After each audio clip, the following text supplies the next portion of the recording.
Good evening, everyone. Sorry about that. We had a bit of a technical difficulty. Forgot I had my stream open in another window. But now everything's good. We're calm, cool, and collected. And I want to welcome everyone to the RedPill78 M3thods Christmas Extravaganza for 2019. We're going to be having a couple of amazing patriots join us tonight. We're going to be talking about the year that's come before us, the year that's sure to come behind us, up in front of us. You guys, it's going to be a great show. We've got TRUReporting here tonight. We've got Neon Revolt coming after that, quite frankly, and educating liberals. And of course, my man Methods, joining us for the entire show. So please, everyone, sit back, relax, grab your candy canes, and get ready. We've got a quick message from our sponsor, and we'll be right back.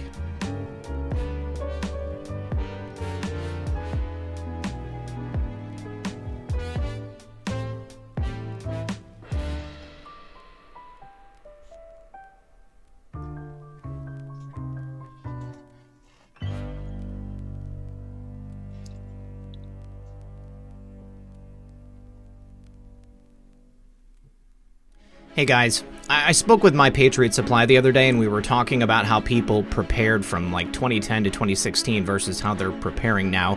And they said they noticed it seemed like a lot of people just stopped preparing when the last occupant of the White House left, as if everything that was being prepared for was just having to do with either him or HRC. But if you do think that, then you're wrong. It's so much more than that. Just imagine the deep state. Imagine what they're willing to do to get their power back. You know, destroying the Constitution, subverting due process, destroying people who are innocent and who've done nothing wrong. Just imagine what's going to happen if they come back into power. Now, I'm not saying I think that's likely. I don't think it is. But personally, I'd rather not be caught off guard. We prepare because the threats we face are bigger than any one single thing. And because of that fact, I've partnered again with My Patriot Supply, and I think that you guys should too. So right now, you can save $70 on a 2-week food kit, and you'll get guaranteed 2-day delivery. And it's at preparewithredpill78.com. Now, the offer won't last, but the good news is that My Patriot Supply will. And don't think you can't afford to not prepare, because they have a lot of different payment options and plans to fit any budget, so you don't have to wait. Get ahead of the chaos today and go to preparewithredpill78.com. That's preparewithredpill78.com. And remember, when you support My Patriot Supply, you support this channel.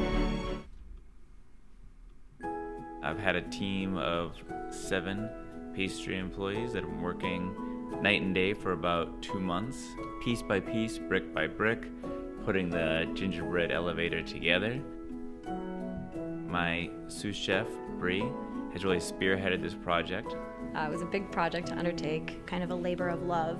I designed it at home, just like kind of sketching and going from there. And we made a brick baking schedule where everyone had to bake gingerbread every day for the last 2 months. And we put 1,200 bricks into the elevator, and that included like over 400 pounds of flour, sugar, brown sugar, molasses, spices like crazy. It smells absolutely amazing in the elevator. You know, you step into this gingerbread house and it's filled with candy, and you can tell that it's real because you can touch the walls and you can see that there's real cookies on the walls. And for the whole thing to be there and to have the music on and snow falling in the background. And when the doors close, you just have like kind of a moment of being transported into somewhere else.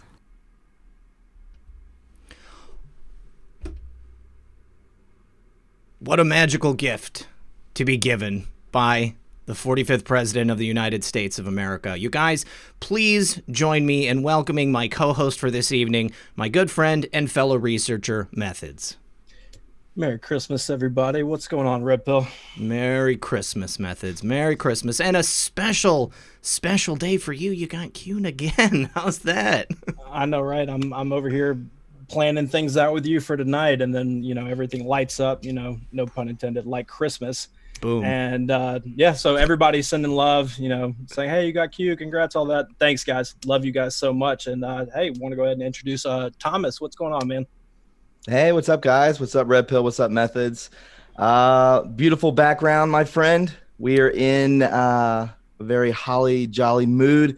I know Methods is absolutely being, cued, which is always astounding, my friend. Congrats on that. Very cool. And thanks for having me, Red Pill. This is awesome. Well, I think this is super original. Thank you. Very cool. Thank you so much for being here. And I want to say thank you to everybody in the audience, all my mods. I see Crypto Beast is here, Jojo, Wheezy Girl. I saw Crystal Lynn earlier. I'm sure I'm going to see some other ones that are going to pop in. But, guys, tonight, this is all about this Christmas season. We spend so much time on a daily basis poring over the news and current events. And I think that it's really important to sit back and remember what we're thankful for. Why are we here? Because if it wasn't for the people that we love in our lives, then we would have nothing. So, that's why I asked all of our friends to join us here tonight. Methods, what are you most thankful for this holiday season? Oh man, what am I thankful for? I'm thankful for a lot. Not gonna lie, this year alone has been just incredible. Meeting people, growing, awakening with people, getting closer to my friends here that are going to be on tonight. It's just been incredible because I'm such a hermit. I keep to myself, not a fan of people in general, but this movement and everybody involved has restored my faith in humanity. And so I'm definitely grateful and not trying to do lip service here. I'm thankful for everybody here. I'm thankful for the people listening, people that, interact with us every day. We really try to connect and take our time and read things and do what we do. So I'm incredibly grateful for, our international patriot family. This is crazy. We're talking to everybody around the world right now, and I wouldn't want to be anywhere else. Absolutely. Now, I just also want to say, Karma Anon, I'm glad you're here, buddy. Good to see you there. Also, I saw John D'Souza in the audience. John D'Souza, send me an email, redpill78@protonmail.com. I'd love to have you on the program. That's great. I was not aware that you were a viewer. That's good to see you, bud. We've got so many people out here tonight, you guys. We've got 1,500 people in the audience. If you would, just do me a favor, make sure you like and share this video. Make sure that you have not been unsubscribed. And if you haven't yet, consider hitting that notification bell. Thomas, what are you thankful for this holiday season? Well, I'm extremely thankful for something pretty heavy. Like I'm really been a bumpy year for me. From the beginning of this year, it was pretty bumpy, and then it's really kind of smoothed out. And the thing that I'm most thankful for, and you asked me this question, pre-show, and I took a couple hours to think about it. I'm thankful for actually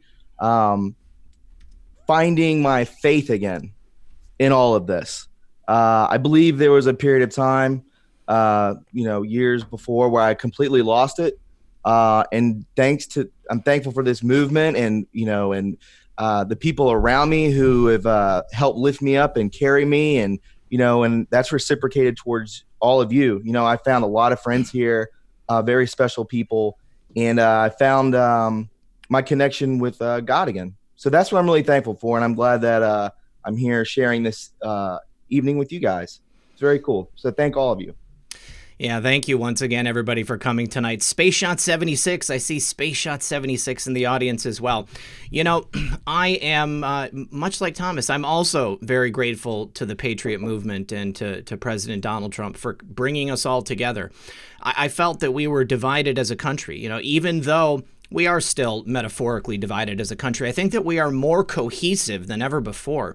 We have a movement, an incredible movement of people who care about God, our country, the betterment of our society, the betterment of the entire world. It's not just about America. It's about all of us being able to rise up and come, back from where we were before, which was a pretty low point in the last, 8 years before 2016.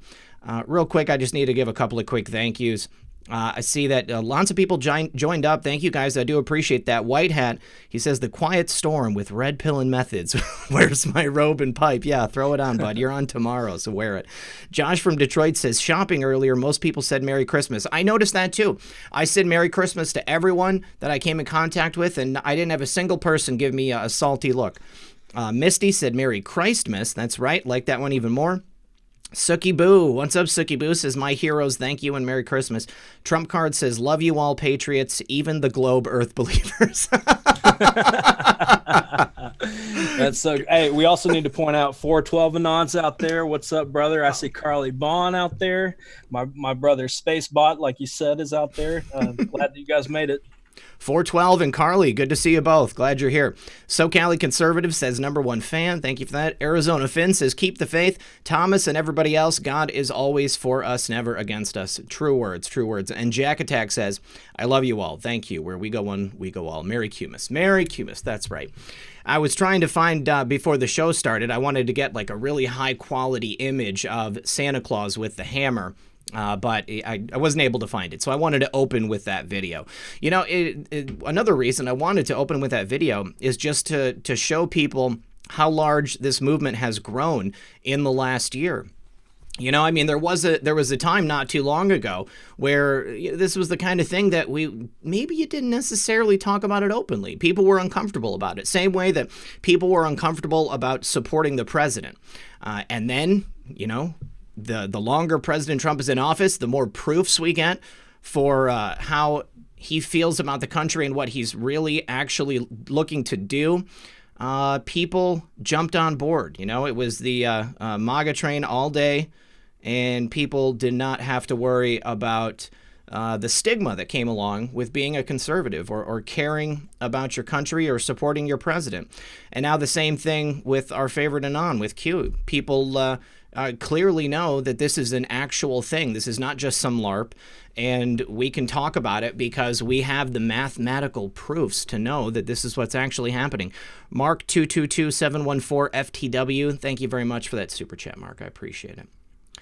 So, Thomas, what are you looking forward to in 2020? What do you see for the future?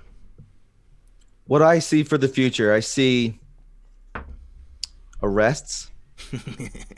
I see that. I see indictments unsealed, which leads to the arrest. I do foresee this happening very soon.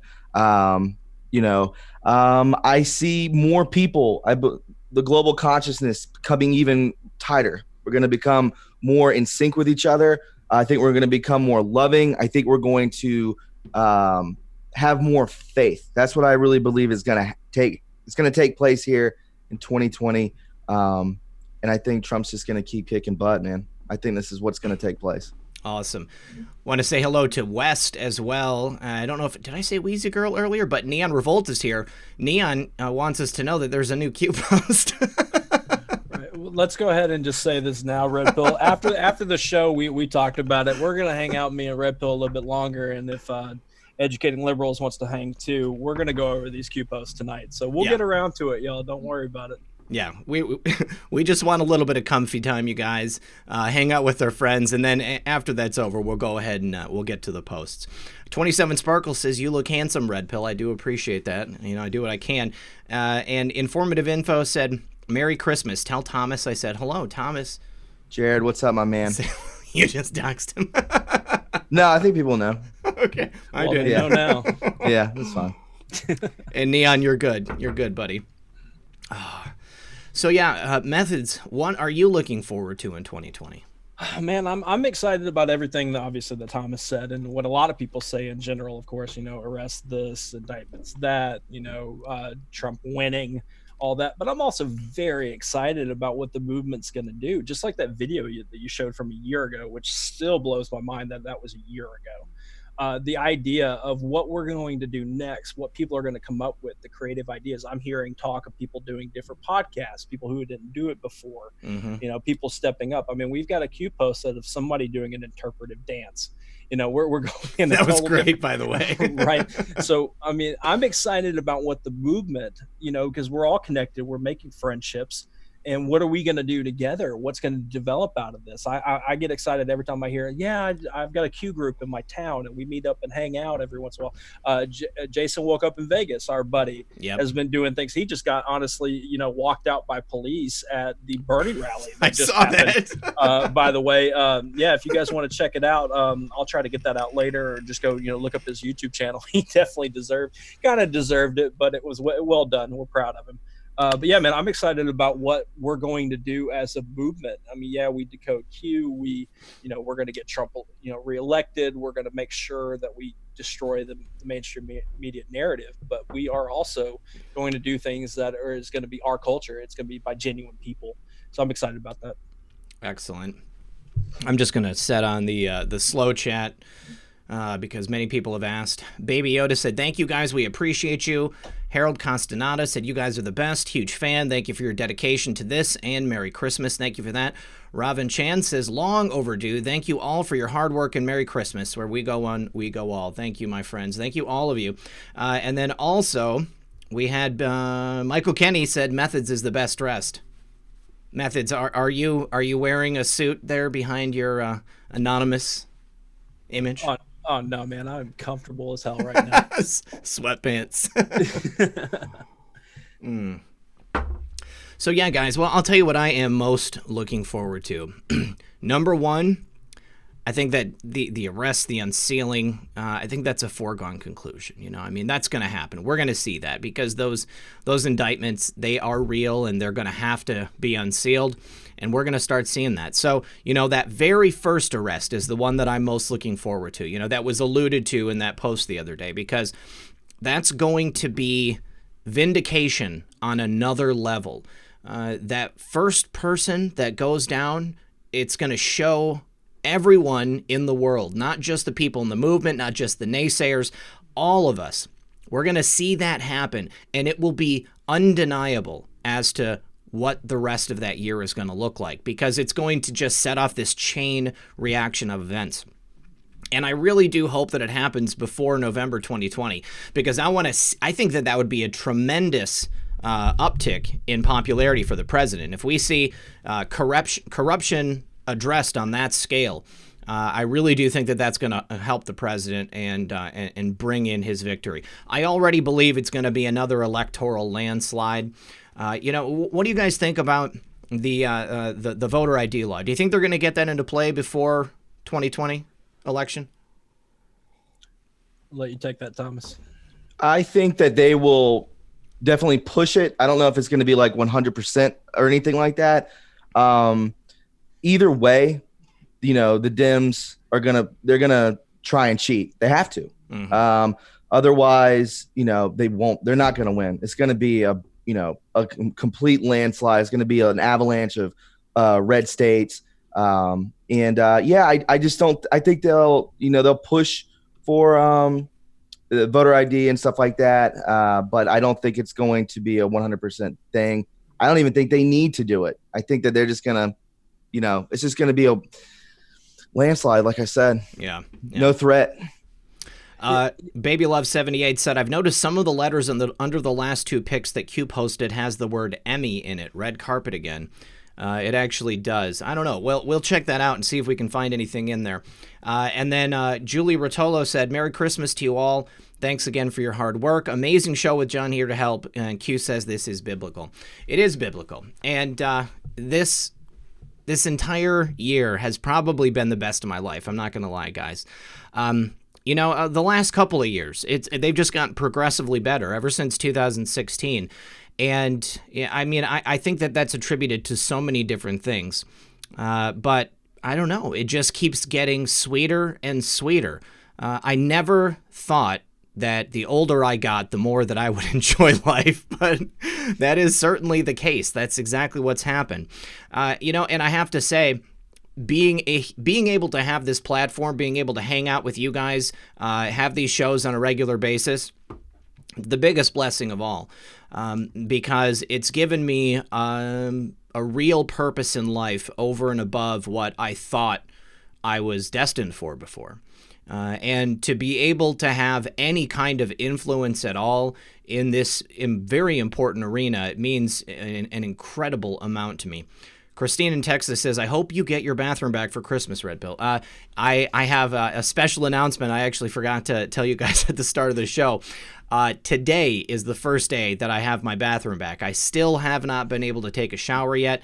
That is after the show.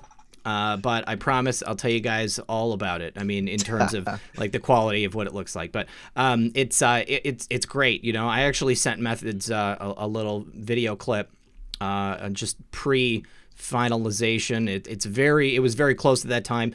But yeah, it's great. I'm very, very satisfied. I'm excited to go ahead and use it. It's like a big shower head. It's going to be a lot of fun.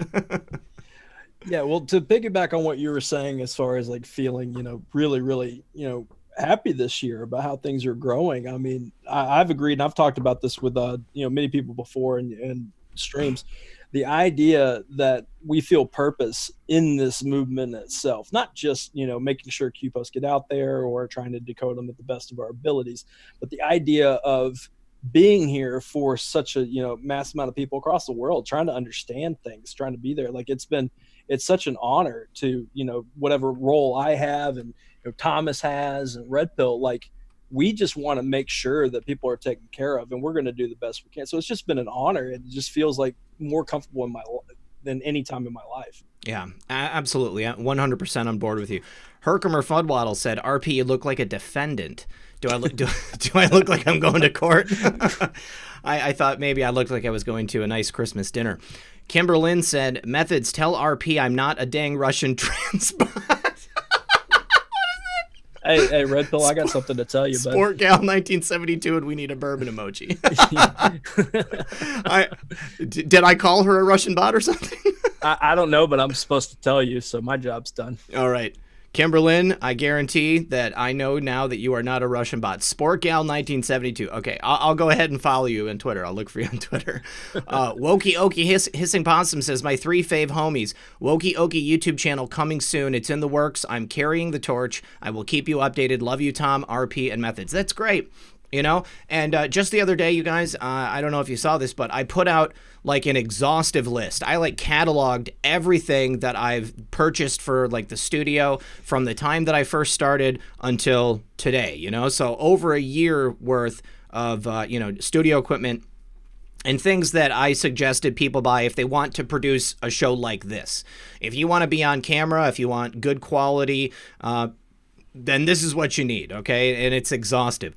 Goes from, tabletop lights to, portable lights to, lights that fit on the back of my desk, to my desk, everything that I use.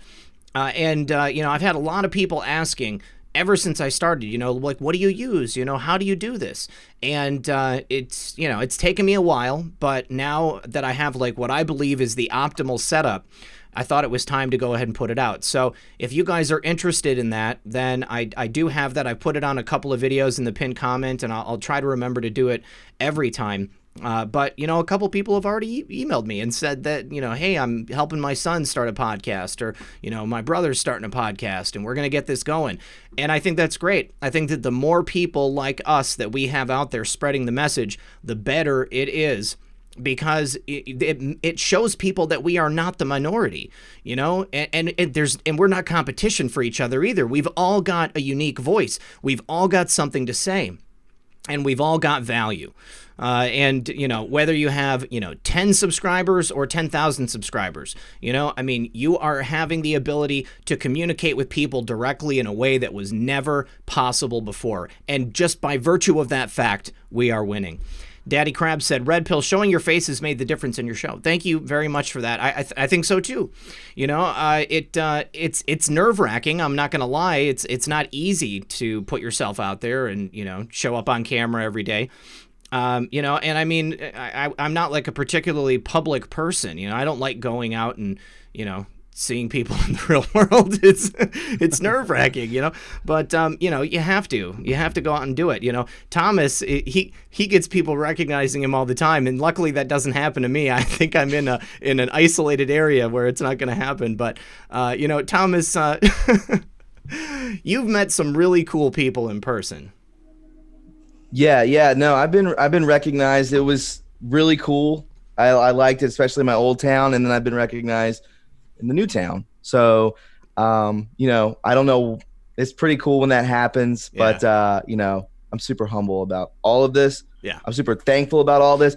And one thing, man, like I know people behind the scenes don't know, but me and you talk off record all the time. We're really close. I consider you a very close friend. I really do. Absolutely. And you've helped me be able to finance myself, like to do this to leave my job and to actually fulfill purpose. And you really did, and like forever, I'm forever grateful for that. That I really forgot. I should have said that in the beginning, but I've told you that many a time, off air. But I wasn't coaching you. Don't worry. I didn't want you to say that. So. Yeah. No, I know. There was no coaching. It. That's my heart to you, man. You're a very good person. Very generous person. Thank you. Thank you for your help, man. I appreciate that, and it's my pleasure to be able to help people in that manner. I'm so blessed to have gotten this group of people around me. There are so many people out in the world, and in this type of arena, like when you're anonymously speaking with people, somebody can represent themselves in any way they want to, and you really wouldn't know the difference, but when you really get to know someone and you make that bond, it's eternal. Methods, the same thing for you. All three of you guys. Neon Revolt is here now. Yeah, we kind of need to take time to prove ourselves to a degree, because I've had people question me from the beginning. Yeah. What are my intentions, all that stuff. I got a lot of who do you work for, all that mess, and it's like, I work for you guys. I work to make sure everything goes smooth as possible. You guys know my story. I saw what was happening on Twitter, and I wanted to come over and say, all right, at least I could be something for the movement here and curve it in the direction. And and here we are, hanging out on a Christmas special, and I'm just entirely grateful. Absolutely. I forgot, Pink Floyd said Merry Christmas and thanks for all you do. Thank you, Pink Floyd. And Dana Finkler said, where we bark one, we bark all. He wants to get thick ankle dog face trending on Twitter, which is, I believe, is what you call HRC, Thomas. Isn't that right? Yes, the thick ankled. I've seen that more this weekend than I have in my entire life. There's a reason for that. We've been pushing it on the show. There are T-shirts being created at this point. Yeah. Hashtag thick ankles dog, thick ankle dog face. Right. Yeah. Well, if you need last minute Christmas shopping, people, or if you forgot or whatever, a New Year's gift, you know what's coming. Hit up Thomas. Yeah, and don't forget the Epstein didn't kill himself T-shirts available in my store. Let me see. We've also got Bill Daly. Bill said, RedPill78, Thomas, Methods, I thank you and all the other digital soldiers out there for your hard work. You have been the rays of light into a world of darkness. The movement is truly biblical and has restored my faith. Excellent. And Flor Riccio said, my two favorite truth seekers, RedPill78 and Thomas. Hello, Flor. Good to see you. Hey, Flor. Philip said, wrecked, with one of those cool new stickers. I like that, Philip. Brittany Wildman said, 3 years ago today, I died from childbirth for 3 minutes. God saved me and I saw things. Always been a believer. My eyes were open to all of this and Q. Can anybody point me to PTSD NDE experience with Q? I personally have not heard of anything like that, but I think that that's a pretty fascinating story. And if you want to talk more about that off the air and explore talking about that on air, then you can always email me at redpill78@protonmail.com. Hey, Jude said, tell Neon Revolt I had to buy a magnifying glass to read his book. Merry Christmas to all. Merry Christmas to you. Hey, Jude. Okay. Neon Revolt, can you talk now there, bud? Did you get your mic working? Hey, can you hear me? I can hear you, yep. Awesome. Sorry about that. Technical difficulties. You're good, bud. Listen, I realize that you've never actually met Thomas, so I want to be the first to make this introduction here. Thomas at TRUReporting, this is our friend Neon Revolt. Hey, Hi, Neon, Thomas. man. What's up, dude? All right, I just have to say this. Merry Christmas. I just want to say something. I've never spoken to you before, but I want to say that your work led to literally the growing stages of my channel, and I'm just like forever grateful for that, my friend. Like I was every time you would drop a post, a blog, whatever, I'd hop right on, and I was one of the first ones out there just to read it and post it, and I wanted to wait and just say hello because I'm just such a huge fan. Dude, awesome. I'll say this much. Watching the way your channel has grown, and I'm so grateful for that early coverage too, because people don't remember this. That kind of thing was so important, and I don't have the time to really record my own articles or upload any kind of audio-visual form. I'm so grateful for it, and it was just tremendous getting to watch your channel grow and watching you grow, and just the success you've had from that. So that's been really fun to watch. I'm glad to be here with you tonight, and just Awesome. Merry Christmas to everyone. Thanks for joining in with us. Merry Christmas, cool. Neon. Thanks for being here, my friend. There was someone who said something that I missed. I wanted to say Brianna Eves is here, one of my mods. She is also the designer of all of the merchandise.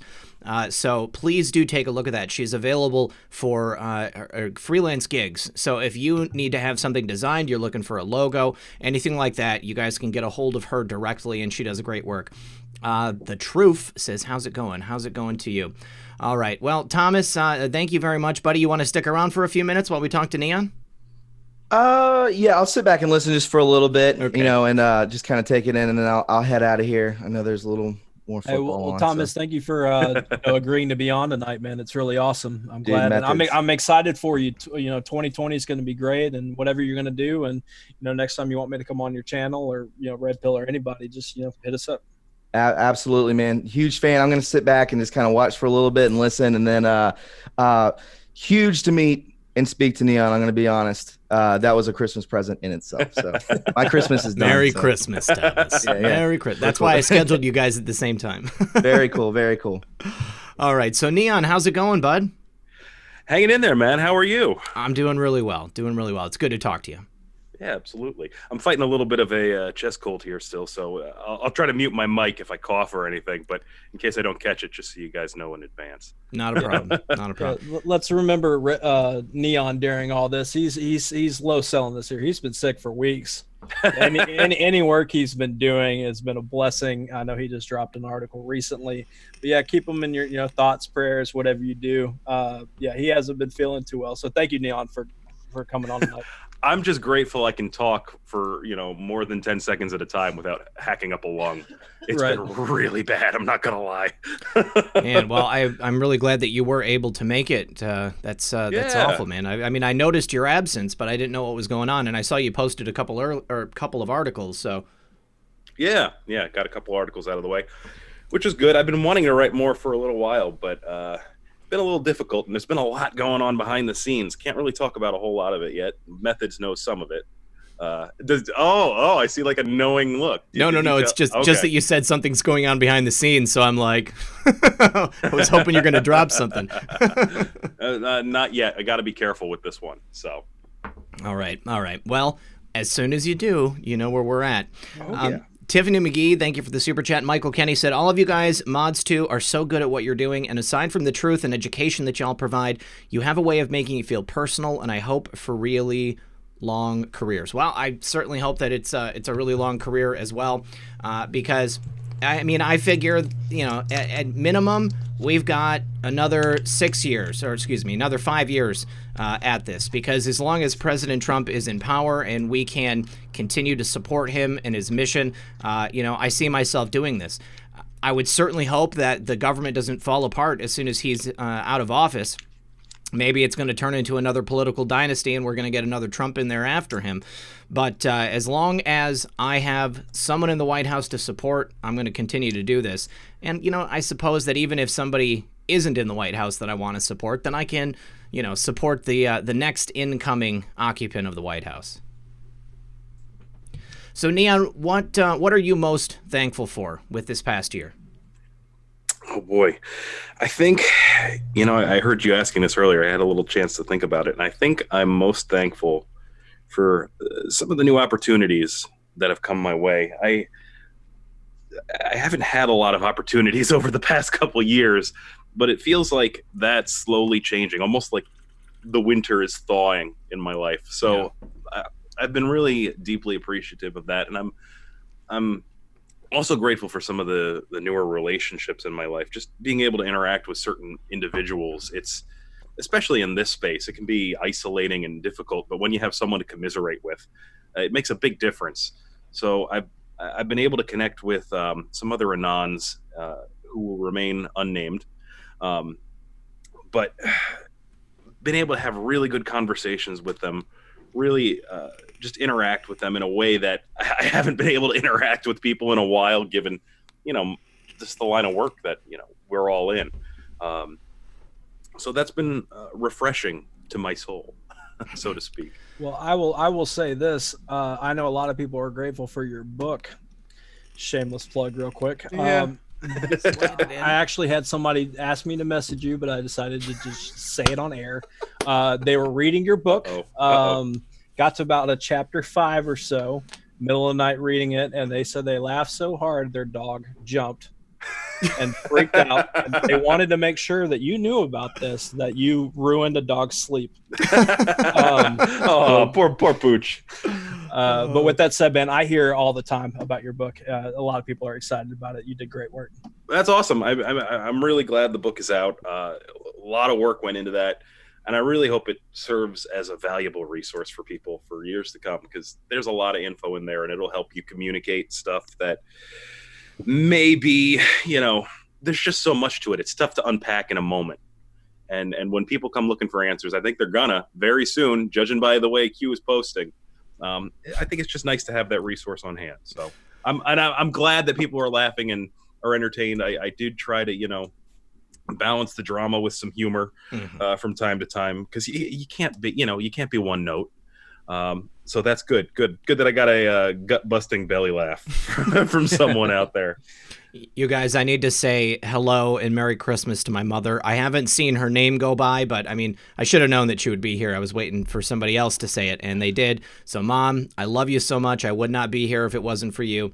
And I'm very, very grateful for you in my life. And, for my daughter, too. She doesn't watch the show, but, we're going to hang out and watch Joker after this is over, I think. So, aw, yeah. Isn't that sweet? It's very sweet. And shout out to Red Pill's mom. She's awesome. Big She's time. here all the time. Merry Christmas to you, Mama 78. That's right. A couple of quick thank yous. Trisha Q Patriot Texas says, I'm just so excited to see that most of my favorites are here. RP, Thomas, Neon Methods, Space Shot, Educating Liberals Later, and those I may have forgotten. I love the mods too. Anyone need a mod? I'm available. Thank you, Trisha. Thank you. And thank you for calling in so regularly when we do the call-ins. And then Valerie Parakin said, looking through your playlist and don't see one on what video equipment you need for a channel. I need to make like an actual video. I did it in a list, but I will put it out in like a paste bin and like do a link. I couldn't put the whole thing in there. I will put it in the pinned comment of this video. So yeah, go ahead and check after the video's over. And then Mist Monster said, saw President Trump live last night. U.S. Secret Service said they were supposed to take my vapes. They didn't, as long as I promised I wouldn't use them in the building, which I wouldn't anyway. All right. I always try to get one in someplace if it's been a long time. Let's see. Mel C said, Neon, every time I hear your voice, I see Pepe. Oh no, when you stream the game. Merry Christmas, MAGA, COG, Christmas, and a happy Q year. Happy Q year. You know what? This is a perfect example. You asked me the question, about what I'm grateful for and the new opportunities. I streamed the first part of that Epstein Islands game. I loved it. And yeah, very funny, very well done. The pixel art is great. The creator of the game jumped into the live stream and started talking to me because he wanted it. Basically, he hadn't watched anybody play it, and he was like, well, let me, see what I can make better when I watch this guy play. And I'm a huge fan of the genre. Yeah. So I played through the whole first part. He's going to release it in 3 parts, but then I got to talking to him a lot over the past couple months. And he's been learning from all the different Q Patriots and the various chat servers I have and asking questions. And he has game design questions that he comes to me with. And we're, basically, I get to speak and act almost in a consulting role. That's cool. To this Epstein Island game. So now in part 2, I'm excited for part 2. I get to see some of his art. I get to see some of his puzzles. You guys are going to be it's going to be exciting. There was one particular, I can't really talk about this, but there's one particular mechanic that we came up with together that I think is going to work really well. And it has to do with, can I say it? I'll say cameras. That's all I'm going to say. Yes. That's actually all. There's a particular way to say that, which is like super negative on this platform. I couldn't believe it when I found out. Well, I'm not sure what you mean. Yeah, but I'll take your word for it. And so, anyways, part 2. He's still working hard on it. He's taking Christmas week off, but it's looking great. It's sounding great. I think we're going to have a real masterpiece on our hands when the time comes. Awesome. Yeah, and you will be live streaming part 2, right? Oh yeah, absolutely. Yeah. When the time comes. Yeah. Mel C asked us to make sure that you do with commentary because she said it's epic. Son of a Green Card said, the world will always need truth bringers and seekers. You guys do great work. Merry Christmas. Merry Christmas to you as well, my friend. So Gentlemen, yeah. Oh, go I ahead. guess I'm going to go. I got to go. Pleasure. The pleasure's all mine here. So nice to be surrounded by such intelligent people, loving people. Everyone in the chat, have a beautiful Christmas. You know, you guys as well, Neon Methods, Red Pill, have a beautiful Christmas. And hopefully I'll talk to some of you guys before 2020. It's going to be a big year. I can tell you that. You will. Merry Christmas, Thomas, friend. great meeting you. Great talking to you. You too, my Have a man. Merry Christmas and God bless. All right, guys. I'll talk to you guys soon. Merry have a good Christmas, one. Thomas. Bye-bye. Merry Christmas. Bye-bye. So Neon, what are you most looking forward to in 2020?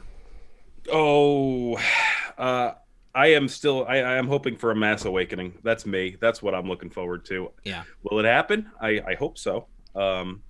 You can never be too sure with Q's schedule, and we don't want to force it either, you know. But one can hope, one can dream. You know, I really do feel that we're going to see that. We were talking about, you know, our hopes for the future earlier in the show. And, you know, as was alluded in that post the other day, you know, that very first arrest, you know, I was hoping that it was going to be something massive, something that was really going to tip the scale. And, you know, it was nice having that confirmation the other day. Yeah, and all the drops recently just seem to be building towards it. I mean, really, I know we've been hopeful in the past, but it, you know, Q says, you know, be ready, Patriots, and indictments 2019 and all that jazz. It's like, boy, I really want it to happen. Yeah. Yeah, there's not that much time left on the calendar, Q. No. So will we see it this week? That would be remarkable if it started this week. I mean, Congress is in recess currently, right? I mean, they're not coming back until next year. Yeah, Right. which not to give you know, the hope PORN about it, but you know, he did say repeatedly, and yes, I just assumed Q's gender. It's all about the break. So they are in break, so we'll see what happens and all that. But you know, like we're all talking about, we're still going to be around, you know, shoulders to lean on. We're still going to keep going forward, covering daily stuff. So it'll be fun. It'll happen how it needs to. Yeah. Just want to say hi to Grunt Gilman, one of my old school mods. Thanks for coming in tonight, Grunt. I appreciate it. Harold Constanata says, Neon, will there be another Q book? I just started reading Revolution Q. You never know. I haven't started one yet. There have been requests for one from the powers that be, because Your they want publisher? something for, well, we're not going to call them that. This isn't from a the request is from a publisher, but they're not my current publisher. Ah, Oh, okay. look at you moving on. Wow. Well, Very cool. Things are a process, and things are always in flux. So, frankly, I feel like more time needs to progress if I was to even attempt something like that.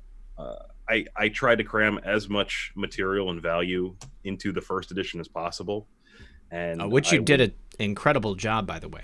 I mean, to the point where, you know, some people are having trouble reading it because the font's too small, and I feel bad. But I mean, at the same time, I had to do a balancing act, you know. But for those people who think the font might be too small, get an ebook. You'll be able to zoom in. And it's cheaper too. So Hey, Neon, I got a lot of people in the chat asking where to buy your book. Is this Amazon? Is that the best? Amazon's the best way to get a physical edition. If you want an ebook, you can get it on Amazon, you can get it on Apple Books, you can get it at Barnes and Noble, pretty much any ebook retailer. So you don't have to spend at Amazon if you want an ebook edition. Thank you, Mel C, for becoming a member. I do appreciate that.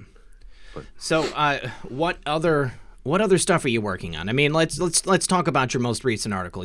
You expressed some interest in branching off, it sounded like. I wouldn't necessarily call it branching off. Those are, you know, that article that I wrote that seemed to be resonating with a lot of people. I think it has, you know, it's like over 100 comments on the blog itself and over 200 on Gab. It was just shared everywhere. that was really just looking at some of the bigger picture questions of what's going on in terms of disclosure. It's not that I would want to branch off. It's just that I would want answers to those bigger questions, especially moving forward. And I think that's fair. I think that's fair to say. Absolutely. You know, you got to be honest with where you're at with Q and all this, because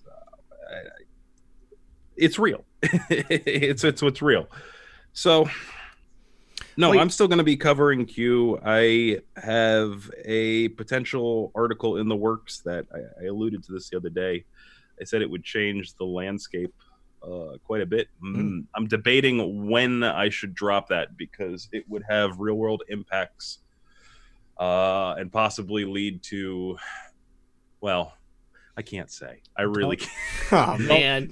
Every time I think you're going to drop something. I know. I'm kind of notorious for that now at this point. But I gotta measure it out, because the impact could be so huge and so game changing that if I am to release it at the wrong time, it would be potentially harmful. I will say this in Neon's defense, since he did let me behind the curtain on that one. One, I'll never tell, so don't ask me. Second of all, it is worth the wait, and you will all be grateful. Just like waiting on 8kun or anything else, It'll be worth the wait. And Neon's on point to wait on it, so it's all good. And you guys can feel good knowing that even I don't know. Yeah, well, no, that's nothing against you, man. No, That's I know. That's not. It's. I know. Red Pill just has to get the clearance level to be able I to. know. You didn't have the right level clearance, Red Pill. I got to see your card. Right. No, there was a reason I told Methods, and I know I can trust them. And well, we'll see how it plays out. But that's what's on the horizon. Probably, if I don't release it in the next week, looking at early January. But again, not sure. Dealing with some outside elements and timing with this. If Q tells me to drop, I'll drop. But do it, Neon. Yeah. I would just flip out if that post came out. Minnie Mo said, "When will Neon's book be available again?" Thanks. And I believe you just said it was available on Amazon, right? Yeah, it's available now. Yeah. Hey, do you have the link available, Neon? I don't have. I can grab pull it up. Yeah, if somebody could drop it, just so everybody can have it. Yeah, here it is. I'll throw it in Zoom. Well, while you're doing I'll throw it in the chat. While you're doing that, I see a lot of conversations about the first indictment being Soros as the working theory, and I don't like to put that stuff out there necessarily, but I have seen that a lot, people. I've seen that because that's kind of one that gets away with it, as far as it's not necessarily in our politics here in America. It'd be something that would be a shot around the world. It would wake up a lot of people. But right now, I just want everybody to know that's a theory. It seems like it. But there's a lot of people that can have a great argument for as far as them being the first. You know, my gut instinct is that they're going to work their way up the food chain, because eventually they got to get to Hillary and Obama. Mm-hmm. They can't start with those guys. So I think they're going to go after, guys like Clapper and Brennan. Well, and even Kleinsmith. Yeah, right? Right. Well, why is that guy still walking around? I can't believe that. But yeah, I think they're going to work their way up the food chain progressively. And as the lower level guys start squealing, the case will build and it'll change. It's a narrative thing. People have to understand the way that narrative unfolds. And we're talking like we understand it. We've spent 2 years with all of this. Mm-hmm. The general public doesn't have a clue. The general public still thinks, Russia actually hacked Hillary's emails, which is, we've got to fix that in order for this to work. Yeah. So, and I see shades of that happening now with, just everything we're seeing about, with the IG Horowitz's report and Carter Page and the way that's all unfolding. So hopefully, we start to tip things in that direction. Obviously progress is never as fast as we want. We wanted it a year and a half ago. I want it now. Come on, Q. Get with the program. Isn't there a timeline? A faster timeline. But Yeah, so that's just my gut instinct. I think they're going to work their way up the food chain. I mean, it makes sense. It makes sense to do that, especially since Lindsay, and I know people, I'm starting a fire by even saying his name right now, has talked about bringing everybody in who signed the FISA in the Senate. I'll just say this. Q's tagged Lindsay now multiple times. He implied that Lindsay was set free, and I'm not trying to give him a cape, buy him a beer or anything like that, but I think that dude has to play this role right now. And that's my 2 cents. Take it for what it's worth. With that said, Lindsay did say that he wants to bring everyone that signed the FISA and put them under oath, probably on TV, for all of us to sit there and eat popcorn too, and explain this nonsense about the dossier.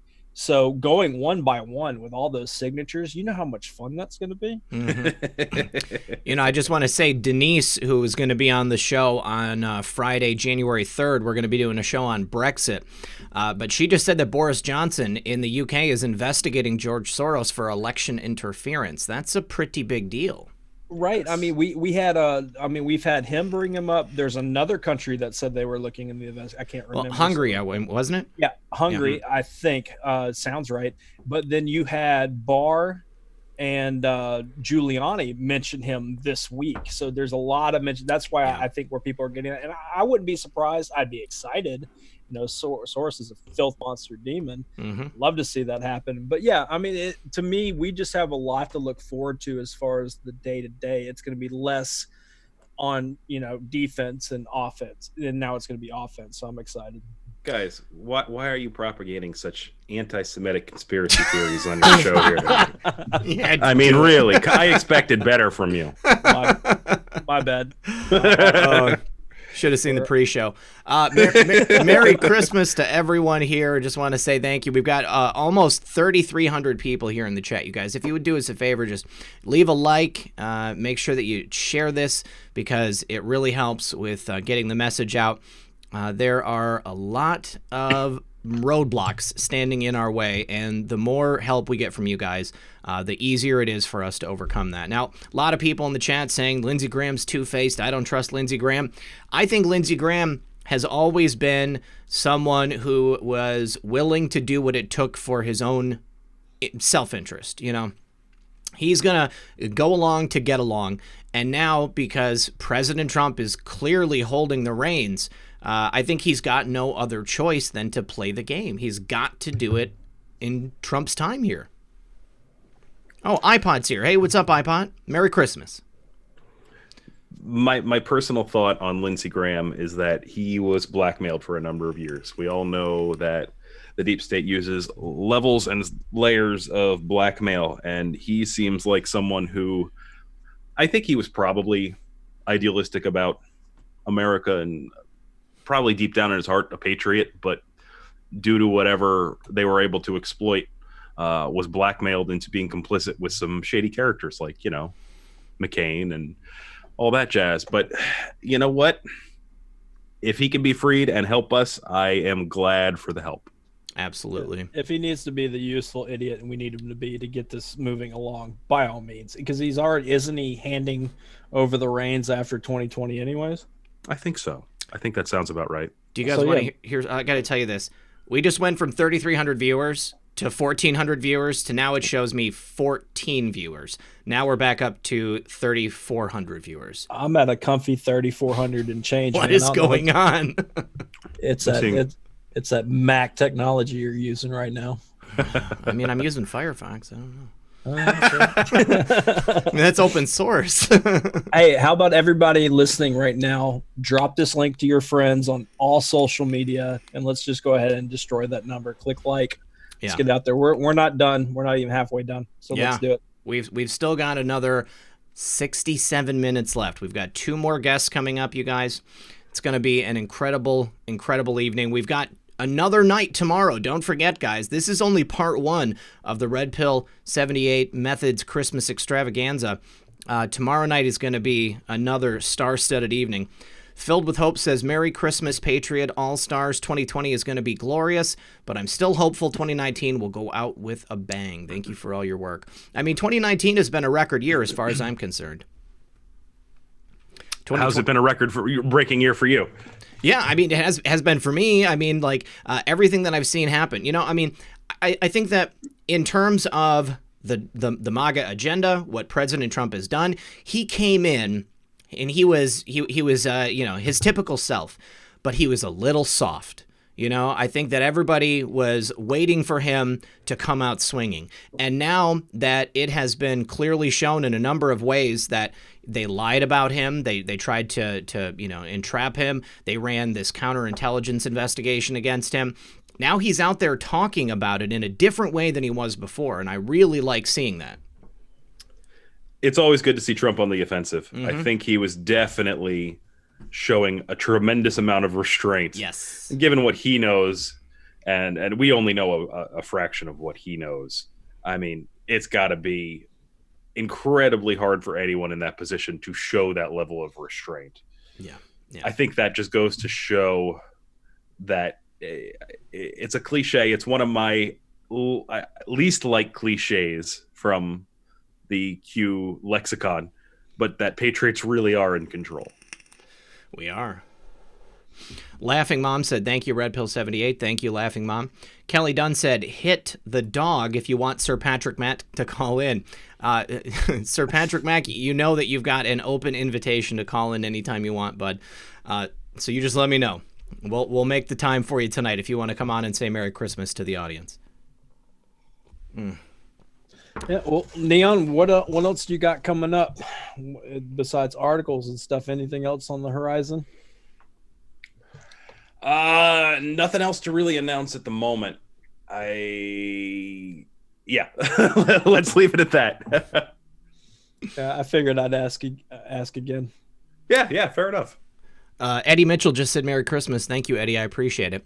Looks like our next guest has arrived. Quite frankly, looks like he's getting everything set up. If you hope you guys all know who Frank is, there he is. What's up, Frank? Hey, guys. Good to see you. Merry Christmas. Oh, Merry Christmas. First of all, this background is amazing. You like that? Secondly, I feel so good. I have some company over, but I said, listen, guys, at 9 o'clock, I have to go see about some business with some friends. And it's been good so far. I love these couple of days leading up to Christmas. You see a lot of people you don't have in a while. You're forced to be social. A lot of hot coffee, cigars. There's good things going on right now. I feel great. Good, man. Glad to hear it. Thank God for the bourgeoisie said you are amazing. Thank you for that. Appreciate that. Well, Frank, we're just talking about, some current events. We're talking about what you're thankful for, how your 2019 has been. What are you looking at for 2020? So have you ever met Neon Revolt before? No, I have not, but I have dove into his work quite a bit on my show. There's been a couple of threads that I could not resist. Especially when the evidence of audio RBG audio editing that was going on with the Supreme Court. I remember that one. That was good. Taking a look at. So yeah, big fan. Thanks, my guy. Hey, Merry Christmas. Merry Christmas. Merry Christmas. Who else do we have here? We've got my friend Methods. You've met Methods before, right? Hey, what's up, Frank? I've watched your Christmas specials the last 2 nights. It's been hilarious. Loved every part of it. And man, I'm just happy you're here, man. You know what, guys? I just want to say, I know that whenever I show up on a show like Red Pills or anybody else's, I'm always nervous before I come on because I feel like I'm always out of place in the sense that I feel like I'm living in the same neighborhood as some really prolific investigators and open source people who are very scholarly in the way that they go through and analyze information and put 2 and 2 together, and they are both Sherlock Holmes and John Watson at the same time. So I never know what the hell I'm bringing to the table except just hanging out. And I think that we all have a shared sense of calling bullshit bull crap one. It's Christmas. Who cares? Well, Frank, you are amongst good company, my friend. You're here for a reason because you do have something to offer. I consider you a friend, and I wanted you to be here for the Christmas special. So I do appreciate you making the time, and I tell your family and your friends that we appreciate getting this half hour out of you. Absolutely. And guys, you know, the other big thing, all the guys and gals out there, if there's one thing to take away from all these broadcasts, especially the Christmas specials, is that Twitter is not real life. Please remember that. The big movie that is being produced in front of our faces is not real life. Real life is these interpersonal interactions. It's the things that keep us tethered to a source of energy that you can't be pulled away from by fear tactics of, this one and that one that wants to step in and live on your behalf. This is the real stuff right here. And it's why, especially with the media, which if you're talking about grateful for 2019, I'm grateful to have watched the continued collapse of the media. It's been fantastic to watch those buildings come down. Yes, it has. Pat Kelly wants to know, what is your guys' theory about the Pleiadians? I don't know that I have anything to comment on about that. I mean, I've never, I've heard of it. I've heard that there are supposed to be Pleiadians. I don't know about them, anything that I can really talk about. But Methods, you might have some comments. No, the only comment I have is no comment. Frank, you ever thought? There's quite a few people on Twitter who are Palladian. I saw that. Yeah, we were just talking about that. That's why I asked Methods if he wanted to say something. Yeah, I don't know anything about it. I mean, if they're Pleiadians, I imagine they're coming from that's a star system, the Pleiadian star system. Neon, you know anything about it?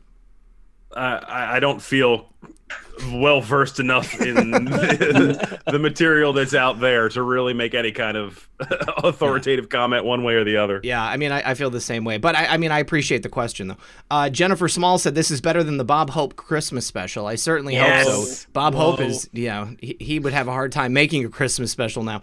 Eleanor says, I'm an anarcho-capitalist and I support Q. I can get down with that. Chris LeVar says, Merry Christmas to all the Qmans watching the stream. Thank you for that. BabyLove78 said, now there's another Q post with the first two letters EM again. Who or what is Q hinting to? Neon, do you got any comment on that? Anything to say about the letters in the title of the pictures? Let me pull it up real quick, just so I can see. Now, I guess several of them have started out M or Emmy. Oh, there's all the file names are starting out EM. Yeah. Oof, I have no idea what to make of that one way or another. And then Tim Travis says, what do you think about John here to help kind of scary? Here's the way that I look at it. Either it will turn out to be true and it will be used for good or bad, or it won't. I can't allow myself to live in a state of fear, worrying about what the government does or does not have. But in having conversations like this and being able to think about it and kind of prepare yourself mentally, because I think that's the value. You got to think there is so much that the government has that we have absolutely no concept of. Think about what technologies we know the government currently has, and then just go out 30 years in the future and get as far out as you can. I mean, because that's what they really have. Hell yes. That's right. What are you doing there, Frank? I had to put my seat over here because I had to make better lighting. He's just in the mood. No, I'm back. There you go. Sweet. I went to my basement. This is my Bin Laden dungeon. This is where I make all my secret videos. It's very festive. Neon Revolt and all you guys, I know you've seen this. I saw there was a little bit from Devin Nunes that we got some confirmation that the staff that Devin Nunes works with, they are very, very keen on following. And this ties into what I'm grateful for in 2019, that they're very keen on following the breadcrumb trails that a lot of anonymous investigative types are doing on the internet, whether it be Twitter or elsewhere. I had it in here somewhere. I wanted to bring it up before, but that's great. Either way, reading that, man, oh man, is that if that is ever a reason for you guys to not only keep going but to up it. I mean, it's interesting how people are really paying attention to what is going on in places that you can actually see people who are much more invested in coming to the truth than anybody else is, because there's not any considerations being made about if I reveal too much, I might lose my own job here in the federal government. That's the one thing that I can't get my head around, is that all the people who are at the DOJ or inside the executive branch in some capacity, what is the real incentive to do what must be done to bring us to a point that we can actually even start experimenting with the republic model again, if what really needs to be done is have most federal employment cut? So I always wonder how far people on the inside are really willing to go, especially since their jobs need to be cut as well in many respects. This is a tough thing because the government has kind of thrived on the, never-ending bloat of the bureaucracy. And I think there's a lot of hand washing going on. There's a lot of waste, there's a lot of excess, and I think a lot of people are aware of it on a certain level. But too many people are not interested in fixing it because they're capitalizing on it. They're getting paid off of, things that don't work. We've got some interesting stuff coming up in 2020 regarding that, and that's all I can say about it right now. But we're going to be shining a light on some really important stuff happening in the government that we all need to be very aware of. As far as your point about Devin Nunes having people tracking, the research Anons are doing, I'm really excited about that. I'm surprised that he said it out loud. But I mean, I guess maybe not that surprised, since I think Devin is probably in on everything that we're doing right now. I don't think those corn tweets are, coincidence. What do you guys think about that? Well, I think as far as they never wanted the public to be this informed and this connected. We find one breadcrumb that ties to a document from a few years ago. It gets out there, it gets retweeted, it gets covered on your channel and everybody listening's channel, so fast. Like, they can't even pull off false flags correctly anymore without us pointing out things and saying, whoa, wait a second, you said this didn't happen. Now they don't even know what to say. So the whole idea of Nunes saying that makes complete sense, because there's a culture created. Give credit to Q, give credit to everybody working hard. We're already creating such a culture of, look at everything and call it out, even if it's nonsense, because then it makes nobody safe in any shadow. Well, it's citizen journalism at its finest, and I know you, Methods in particular, have seen this up close and personal, because the Gateway Pundit was recently featuring your tweets, and that then enters the news cycle because folks like Bongino pick it up from there, and then it goes to other spheres of influence from there. So really, it's grassroots influence. Mm-hmm. That's what we're seeing, and it's tremendous. It's having a tremendous impact. So absolutely, many people in the chat. Johnny, what was your full name? Johnny. Johnny, I lost it. Well, you know who you are, but he said Elon Musk maybe. There's this lawsuit against Silicon Valley companies for weaponizing their AI. I don't know if anybody's seen that. Johnny Nonstop, there he is. What do you guys think about these two? I saw a couple of days ago there was a supposed cyber attack on the entire city of New Orleans. Yeah. And then I saw this cyber attack. What was it on let me see here. I saw it from ABC. Cyber attack forces airline to cancel flights in Alaska. And I thought that it was, I'm just making a note to myself to start taking note of the cyber attacks on entire cities, airports, this and that, as we're getting closer to that tipping point, which I would have to imagine is January 1st. But, Neon Revolt had mentioned it with citizen journalism and how it's making even things like false flag events really, really hard. You have to think twice about it. I've said it a few times in the last couple of months. 1963 could never ever happen again in the way that everybody is an Abraham Zapruder now. Mm-hmm. It's not just a matter of having one person very serendipitously placed on a hill to capture what I mean.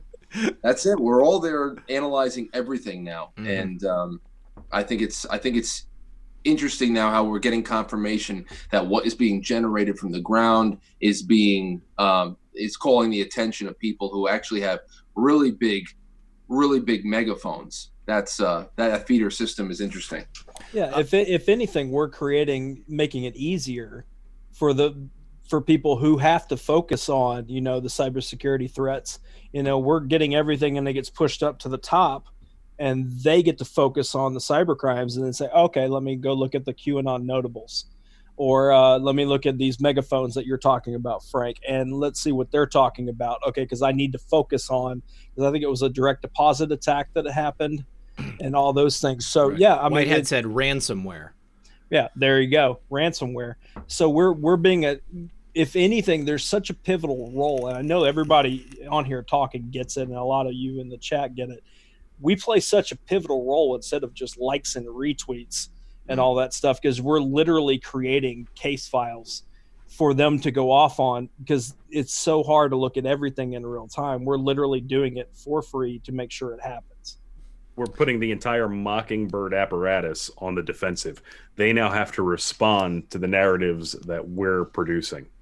Yeah, we've got them in a real bind. It's a time unlike never before in the history of our country, in the history of the world. You said that we were never supposed to be this well informed. I have to say this is their worst nightmare. For us to be out here having as much pull and power as we do, to be able to have these networks for communication and to get something, from the moment it happens over into the hands of somebody on the other side of the country. Absolutely. Carl to go, where we go one, we go all, said, would you like to talk about the Trump-Tesla connection? I'm always fascinated by that Trump-Tesla connection. We can go ahead and talk about that. Filled with Hope said, we are information warriors, not just digital warriors. That's right. And Laura G said, Merry Christmas, Red Pill, Frank Methods, Neon. Nothing can stop what is coming. #Pain. So let's talk about Trump and Tesla. Now, I know we've all talked about it to a certain degree, but Frank, tell me what you think about the Trump, Uncle John Trump Tesla connection. Yeah, I said I often get asked if you had an opportunity to sit down with Donald Trump for a couple of minutes, what would you ask? Like, okay, well, it would have to either be something of such the greatest question ever, or it would have to be something that you can have a little bit of fun with, because you're not going to cure the world in one question. But I would love to say, hey, you know what? There's a lot of theories about you, Mr. President, out there, a lot of theories, and I would love to know if you have any time-shifting Tesla technology up at Trump Tower. That there was even rumors that the night that he was given the nomination, and he actually was officially rewarded the nomination for the Republican Party, that lightning struck the top of Trump Tower. And everybody says that the machine was on that night. Well, I love it. I love all that stuff. And it's verifiable. I mean, there is the really exciting what ifs that pop up around the apprehending of all that information, and of course all of this literature from the 19th century about Baron Trump and how it became so unnoticeable until now. And what could it really be? Can it really be that he has a little bit of a way to look over that looking glass technology, just to see over the curvature of time and space? Is there a way that this is why all of those who should have never tripped over themselves at the finish line, where everything seemed to be in their position, is there a way, a reason, an actual scientific reason, that while the hare was doing their thing, the tortoise, Donald Trump, slow and steady, walked right past them? I don't know, but I'll tell you, if it turns out there is some kind of Einstein-Rosenbridge kind of connection to all this stuff, I wouldn't be surprised. I love listening to shit like this. I love it too. I love talking about this stuff, and this is what I cut my teeth on YouTube back in the day. Looking up this kind of stuff, and I am absolutely fascinated by it. I personally believe that time travel could be possible. I don't know that we have the ability to do it. But if anybody could have done it, I believe that Tesla would have been able to be that person. And, and like you mentioned, Ingersoll Lockwood, that was an unknown quantity, until President Trump came into office. Nobody had ever heard of it. Where did it come from? All of a sudden, these two books, which are eerily similar to President Trump and his child, Barron, they're just out there. And he does seem to be one step ahead every single time. Is it because he's got military intelligence on his side? I really think so. So I think that can account for it. But time travel is awesome. What do you guys think? I think I want dibs on when Frank gets that chance. I want the +1 to be there. Yes. Give me that question. Yeah. Neon, have you thought about this at all? Oh yeah, a lot. I mean, a lot of not the top article on my site, but the article before deals with quite a bit of this, and we dive into Project Looking Glass in depth. So there's a lot there to unpack, and if you accept that it exists, it's a question of which whistleblower do you accept, whose testimony, right? And either way, you are left with even bigger questions, because supposedly, and this is like out there territory. Supposedly the plans came from Sumerian, cylinder seals. And it's like, well, what were the Sumerians doing with it? And where did they get it from? And one whistleblower offers an explanation that's, it makes, I don't want to say it makes sense, but it's chronologically consistent. And I'm not sure if the other one actually offers an explanation or if he was just assuming that was the only explanation. But essentially, the one guy says, oh yeah, the humans survived. There's two timelines. One was really destructive, and it produced a race of humans that look like Greys, and they came from the year 45,000, and they put the cylinder seals there so we would find them, and then we would use it, and then we would bring about the apocalypse, which would eventually bring them about. That's like the crazy answer, right? Yeah. And I wouldn't even be seriously considering it if Q hadn't made those drops. And that's really what the whole heart of the article is about. It's like, we have so many Q proofs, we have so many, so much evidence that what Q says is true and that it's a real operation. You have to ask some of these questions now, given just some of what's already out there. So right. I was really wrestling back and forth with that in the not the latest article, but the article before, which came out Neon, days ago. Yeah. What do you think about the involvement of remote viewing in all of this? Because I'll tell you what, you were talking about splitting of timelines there in a little bit, and there's one remote viewing website that I always go and check out. I've been a member of their mailing list for a while. Is Schrodinger's Other Cat, and I check them out, and I zoom in on a lot of the things that they're talking about, and it seems like there's always. This is why when we talk about time viewing or chronoscoping, like it's what's his name, Isaac Asimov, I can always make a little bit more sense of going and looking into an echo of the past, as opposed to having any kind of stock and being able to see even a narrow scope of a couple of different possible timelines in the future, because of how in flux every last thing is, and how dependent the future is upon every last individual ego's decision making and all that stuff. I mean, and that's why I always see these timeline shift alerts coming from the remote viewers. So as far as looking into the future, I put a lot less stock into that than I do looking into the past, which I don't know. I think the past might be just as valuable as anything else, but still, have you been able to contemplate remote viewing and what they've told us about a future that's nearly impossible to read?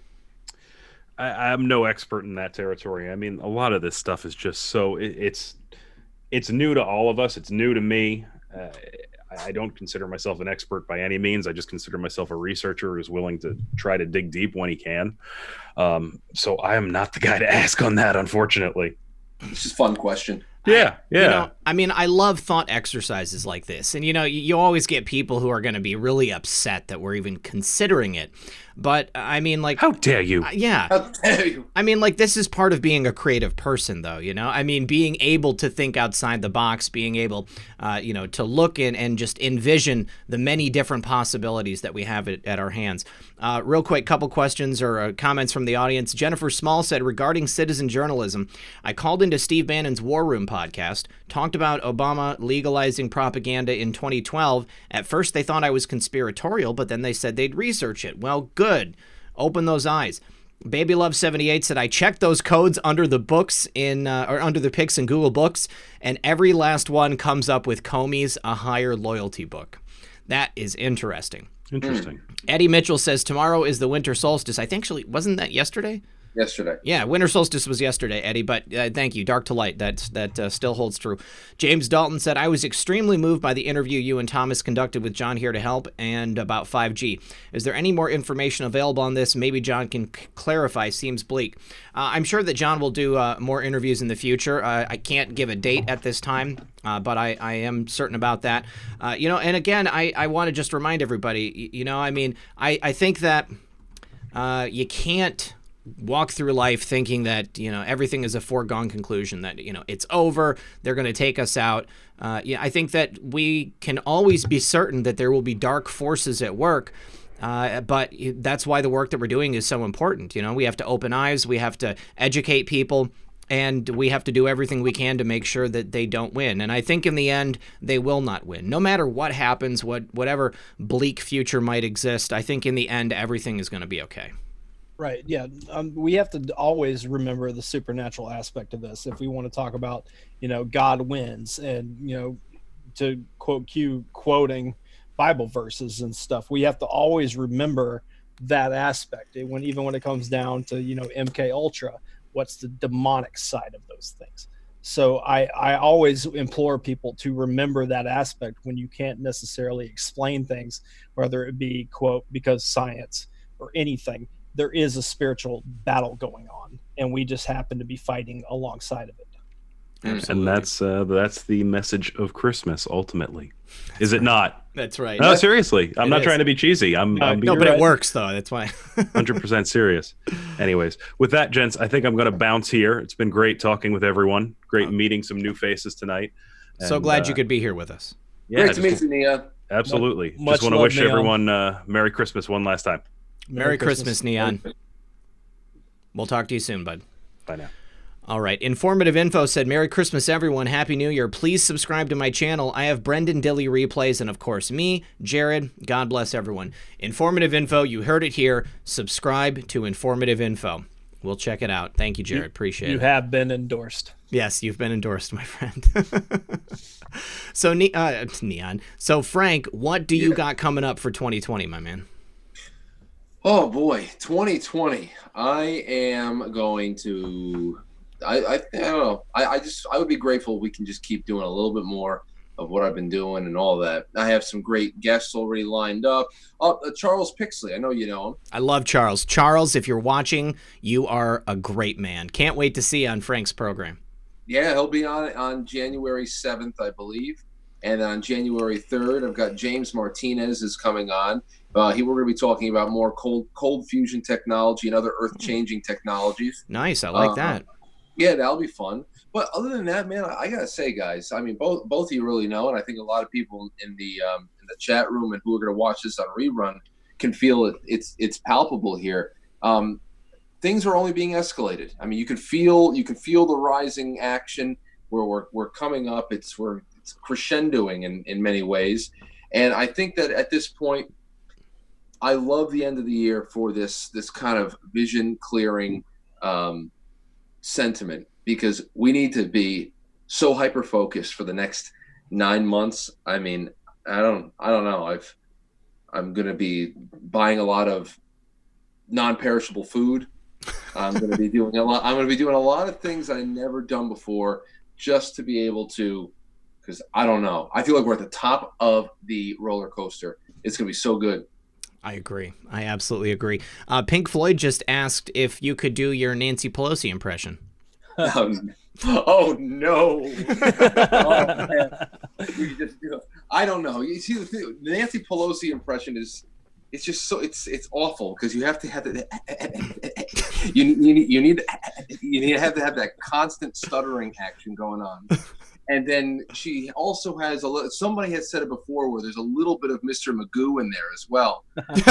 So it's just, we don't have and you have to go on with that. It's similar to doing what's her name, Kamala Harris impression, where I had said not too long ago, somebody had asked me about the Kamala Harris, and I said, well, you just have to try to put yourself in the mindset of being that last quivering leaf on a maple tree in late November, just blowing and trying to hold on, and and just because she's another one, shrill. They're all so shrill. Yes. That methods you had shared 55 seconds of Pelosi trying to explain what the hell was going on with not appointing managers for impeachment right away, and I'm pretty sure every host in the country sat back and really asked the question on their shows, what the hell is this woman on? Now, I have no proof of this. So what I'm about to say, I have absolutely no proof of. She had to have been abusing cocaine for many years. At least. It is an opinion. I have no proof. With that being said, it's 100% true. This is what happened. I don't know. No, she definitely is one of those people that's just gone. Well, Frank, some people in the chat were asking how to find your channel. It's Quite Frankly. If you search Quite Frankly, you come right up. Yeah, for the time being. I saw it. That's the other thing I saw. We were talking about Devin Nunes and how it was made known that people who work around him pay attention to what the internet is doing. And if that's happening, it's happening elsewhere too, because what is the mainstream media? We can see that they pass up and they stifle really, good and important work that should be accentuated in the times we're living through. ABC with the Jeffrey Epstein wet blanket. Meanwhile, they direct all of their ire at Roseanne Barr. So we see what's going on, how the mainstream media, and at that same time, they're promulgating these ridiculous conspiracy theories about Russia, which it takes us 3 years to finally show them and make them eat crow that it was all nonsense. But it really makes you see that the other thing that should make us all very happy, even though it's frustrating, is that the mainstream media now repurposing themselves to be first and foremost, the wing of this entire government media complex that deals specifically with countering information other people are doing the work on. They're no longer actually digging for information. They're either creating it or they're diverting people's eyes away from it. And whereas that is frustrating, it should also be another point of celebration because, a couple of years ago, 4, 5, 6 years ago, there were far few people catching on to this, far few people talking about it. And I think it's all good in the long run. I absolutely agree. With a lot of people being kind of dissatisfied at the timeline, the way that things have gone, in my mind, every day I see us moving and inching closer to the inevitable conclusion. I can't get frustrated because I see what's taking place. I know the direction we're headed, and it's just, more winning on a daily basis. President Trump is going to be reelected in 2020, and the people who have participated in this coup to try to remove him, they are going to get what's coming to them. Yes, I believe that we are, that largely that's what's going on there. There are some things that are concerning me, though. Tell me. One thing that's concerning me that in recent news was the executive order about speech, anti-Semitic speech, and all that stuff. That's very concerning to me. I don't know why that swipe had to be taken at the First Amendment. It should be challenged and it should be defeated. I hope somebody does. But things like that make me wonder, and I know that this man is swimming in a shark tank. Mhm. I understand that, but if he should not trust anybody in that White House, especially after what we've seen coming out of the National Security Council and the CIA and everything else. But little things like that, I hope that Boulder, because the other thing I'm with you on, and this 4 to 8 years was a necessary shot to the arm. Mhm. It was a necessary pushing the Leaning Tower of Pisa 1 inch back in the other way, and just hoping that there's momentum for much more bold classes of Congress that are coming out. I'll put it to you this way. A lot of people have, and a lot of people who are never Trumpers too, specifically, they'll talk about the $1.4 trillion spending bill. And I've heard people say that impeachment was a distraction to pull our eyes away from the spending bill. This would have been passed anyway. Yeah. We've been spending this way for so many years. The president has already shut down the government for weeks on end. You want him to do that again with knowing that he has absolutely no backing in the Congress, that it's going to overlap all the pressure, the unneeded pressure that's being put on him from this impeachment nonsense. Then he's going to take people's jobs away for any extended amount of time in an election year. I mean, we need to just to think small and think very conservatively in what we're getting out of the Trump presidency. And number one, it's still the top two things are my biggest priority from 2016. The judiciary is changing. And not only that, but the culture war is being fought. Mhm. The media is being torn apart. The next 10, 20, 30 years, it's up to us to get bolder and bolder. Exactly. If you keep looking to one person to doing all the things that a responsible Congress should be doing, then I mean, what are we but kingmakers? So I'm on board with Trump 100%, especially in the sense that we just need more judges, and the culture war needs to be fought bravely and ferociously, and that's what I'm most pleased with.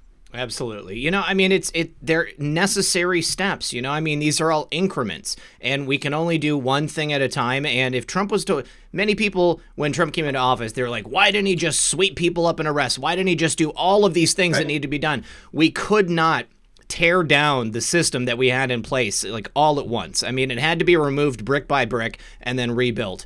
And on that note, Dylan from Educating Liberals is here. And have you ever met Frank, Dylan? I haven't. How's it going, man?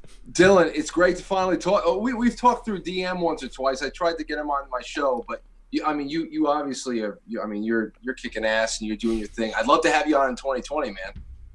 Absolutely, man. I get so many messages every day. I don't keep up with it a lot. I'll put you guys in touch. Direct connection. I'm a normal dude commenting on politics. Honestly, you guys know a lot more than I do. No, listen, I'm a rock drummer, and that's pretty much it. You know, so we're all doing what we can. The rock drummer and a little league coach. So rock on, man. Rock we're all on. doing what we gotta do. But listen, I gotta thank you all, Dylan. It's great to meet you. Red Pill, you're the man. It was great working with you in 2019. And Methods, it's been fantastic making your acquaintance as well. Merry Christmas to you all and Happy New Year. Merry Christmas, Frank. Merry Christmas. And let me say this real quick, Red Pill. Frank is awesome. I was following him for a long time, even before before Methods became a thing. Search him out, quite frankly. He's definitely a great listen. It's at 7 p.m. Eastern, correct? Monday through Friday? A weeknight, 7 p.m. I really appreciate that, man. And now that I know that you're at least you're comfortable showing your voice to people, you call in from time to time. This is great hearing you. I've definitely thought about it, and I definitely will. But I'm telling everybody who follows me, gives a damn about what I say or think, I'm listening to Frank at 7 p.m. Eastern, Monday through Friday. So by all means, everybody go follow him. He's definitely on point. He's definitely a part of the crew here, and we love him to death. Merry Christmas, bro. Merry Christmas to all of you and everybody at home, and find some peace in the last couple of days of this year, because we're going to need to gather our balls for 2020. It's going to be good. That's right. Yeah. Frank, I'm looking forward to working with you more in 2020, my friend. All right, man. Peace. We'll talk to you soon. Later. All right, everyone. Please join me in welcoming our final guest of the evening, Dylan, Education for Libs on Twitter. How are you, Dylan? Doing pretty good. How are you doing, man? Good, good. Glad you're here, man. Glad you're here to round out this star-studded extravaganza, a celebration of Christmas and 2019 and everything 2020 has to offer. People want to know what Frank's name on Twitter is. It's Political Orgy, so go check him out. Definitely follow Frank on Twitter and subscribe to him on YouTube. He is criminally undersubscribed. Get that guy up there. He's a great guy. So Dylan, I was watching the last like half hour until about 10 minutes ago, maybe 15 minutes ago when my phone died. Frankie seems like an awesome dude. He's got great insight. He is. And if you can put me in touch with him, I'd love to go on and chat with him. Yeah, That'd be a great I feel bad because I'm not a very good guy. I'm not very good at getting back to my messages and my inboxes. It's tough. You know, pretty sidetracked guy, especially with the little guy now. Yeah. So let's talk about your baby. You're a dad now, dude. Congrats. I am. 5 weeks old. You told me to have a picture ready, so of course. Good. Lips 2.0. Oh, look at that guy. I mean, all I see is my face, but let me get out of there. Yeah, well, I'll get the glare off of it. There we go. He's gorgeous. Yeah. Oh, man. Yeah, kids, it's amazing. Like dad life, it changes you. Yes, it Like, does. you don't really realize that you can love something or someone so much. You know, you don't understand the phrase of "I would die for this." Yep. This soul right here. So it's really cool. I honestly think that most people would benefit tremendously from becoming a parent. I mean, it really does change absolutely everything. So It does, yeah. Proud of you, dude. Proud of you. So what is the most grateful thing in your mind for 2019? Is it, if it's not your child, or you can go ahead and say that and then give us something else. Just the collective health of my family. You know, my grandpa had emergency brain surgery not that long ago. He's doing great now. Good. My child is super healthy. Everyone in my family is doing great, and that's all I can really ask for. So the health has been awesome. Just keeping up with politics as much as I can. Like I said, I'm just a dude who looks up to you guys to get the news, and I spread it to other people. And apparently I do that pretty effectively, I guess. You do. Which is why I'm on shows like this, it blows my mind. And I'm super humbled to be here. And especially with Methods, I'm starting to think that Methods is part of Q now. I think there's been a couple drops. Right. Right? I need to clear my history so I'm not posting as Q and people catch me. Yeah. I know who Q is. Dude, that's wild. Congrats. I appreciate it, but I will say this, and I've told you privately before, I think. Dylan here was one of the first that actually, like, I hopped on Twitter. I wanted to help. My account had like 700 followers from 2014. And he was one of the first that like followed me back and liked my reply to him. And it was literally, I don't care what you guys think of me now, I was fanboying about that because of the following. And I was like, wow, he really took the time. So it was people like him and Dilly, who we'll have tomorrow night, who take the time to, I know he's reading replies. Mm-hmm. And that literally set me, because I didn't know what to do with Twitter. I just wanted to help, and Q was supposed to take things out in 6 months, and we were supposed to move on with our lives, and here we are 2 years later. But taking the time to do that, Dylan, I want you to know, like, it molded the direction of how I do things now, is that's I take incredible. The time to read replies. So no, man, there wouldn't be a Methods without what you've done and continue to do. That's amazing. And what's so cool about that is all of us are just like in that same kind of position. I was shocked, beyond honored, when Donald Trump Jr. retweeted one of my things and followed me. I was fanboying out hard. You know, I never thought I'd be in this position. It's like when one of your favorite athletes as a child growing up, you know, responds to something or says something, and you kind of know how that feels now, being in the position of having this much influence, which is wild. And now it's really crazy because you're an international rapper. That's famous. That's right. Yeah, according to the Daily Beast, yeah. Mess around on GarageBand and now you're a rapper. So. Oh, good Lord. Mel C said, in regards to your son, he is a cutie. Dr. B said, congrats, Dylan. Your son is adorable. Thanks for the Christmas show, gentlemen. Thank you, Dr. B. Got to have you back on the show here soon. I want to say thank you so much to Dr. B. She was someone who helped actually fill up most of my son's nursery with a lot of her friends and sharing that. So I really appreciate it, Dr. B. Thank you so much. You have no idea how much that meant to me and Kay, who's my fiance. So thank you, Dr. B. Good stuff. She's a great girl. She's awesome. Yeah. And then Tammy B. Wright, thanks for joining up. And I see Miss Melanin Challenged asks for prayers for Steven from 316 Exposed YouTube channel. He needs our prayers. I don't know what's going on, but I certainly hope everything's going to be okay. So Dylan, When you look ahead to 2020, man, I mean, what are you thinking? What are you thinking about for 2020? Well, I see Trump being reelected, 100%. I can't say 100 because I don't know the future. I don't have, Project Looking Glass and all that, which I feel like Q is using. But at this pace, I mean, I've seen a lot more of the public, based on my own Facebook page, a lot of my own friends personally that I know in real life that we don't talk much about politics, who are now starting to post things that are pro-Trump, exposing the other side. Like, they've gotten to the point where this is so ridiculous, and they're starting to post about it and speak up, which is huge. That helps us great. That helps manifest this great awakening. Mm-hmm. And I'm starting to see the normies, as we'd call them, the normies, the people who don't pay much attention to politics, are starting to figure it out now. Gee, maybe the media has been lying to us a little bit. And it's amazing to see that. And it's amazing to see Trump's poll numbers actually increase since the impeachment. So we're going up that awareness, that little chart of awareness level, to where it's like, finally, when we get that first big indictment and arrest, it's like, it's not going to cause too much chaos. The media can't run too hard because people are starting to wake up, which is their biggest fear. And it's amazing to watch. It's happening. It's happening. It really is happening, man. It's happening. Have you had anyone that just blew your mind reach out to you and say, what can you tell me about this? Anybody, admit that they were wrong, maybe? I see a lot of things in comment sections and whatnot saying that I voted for Obama. I didn't vote for Trump. But in 2020, I'm 100% voting for Trump. I'm going to tell my family why I'm voting for Trump. All this extra money I've made from the tax cuts and from just basically the median income household rate. There's just so many things to point at. Everything is backed up by numbers with Trump's presidency, and that's why I'm really looking forward to the debate. There's nothing that these guys can try to improve on at this point. No. So Trump, by God, got in on 2016 on promises and things, and now he's backed that up tenfold. So I don't see any way besides fraud, which I think they'll obviously commit. But if you've been watching the Q posts, they've said that we're going to catch them on fraud for 2020 as well. Mm-hmm. So, I mean, everything is all timed out. I think you're talking to this with Frankie. Everything is on, this perfect timing. We've got so many people out there just rushing in, like, I'm sick of this crap. I've waited half my life, and all this. It's just like, patience is such a virtue. I mean, it's been 3 years.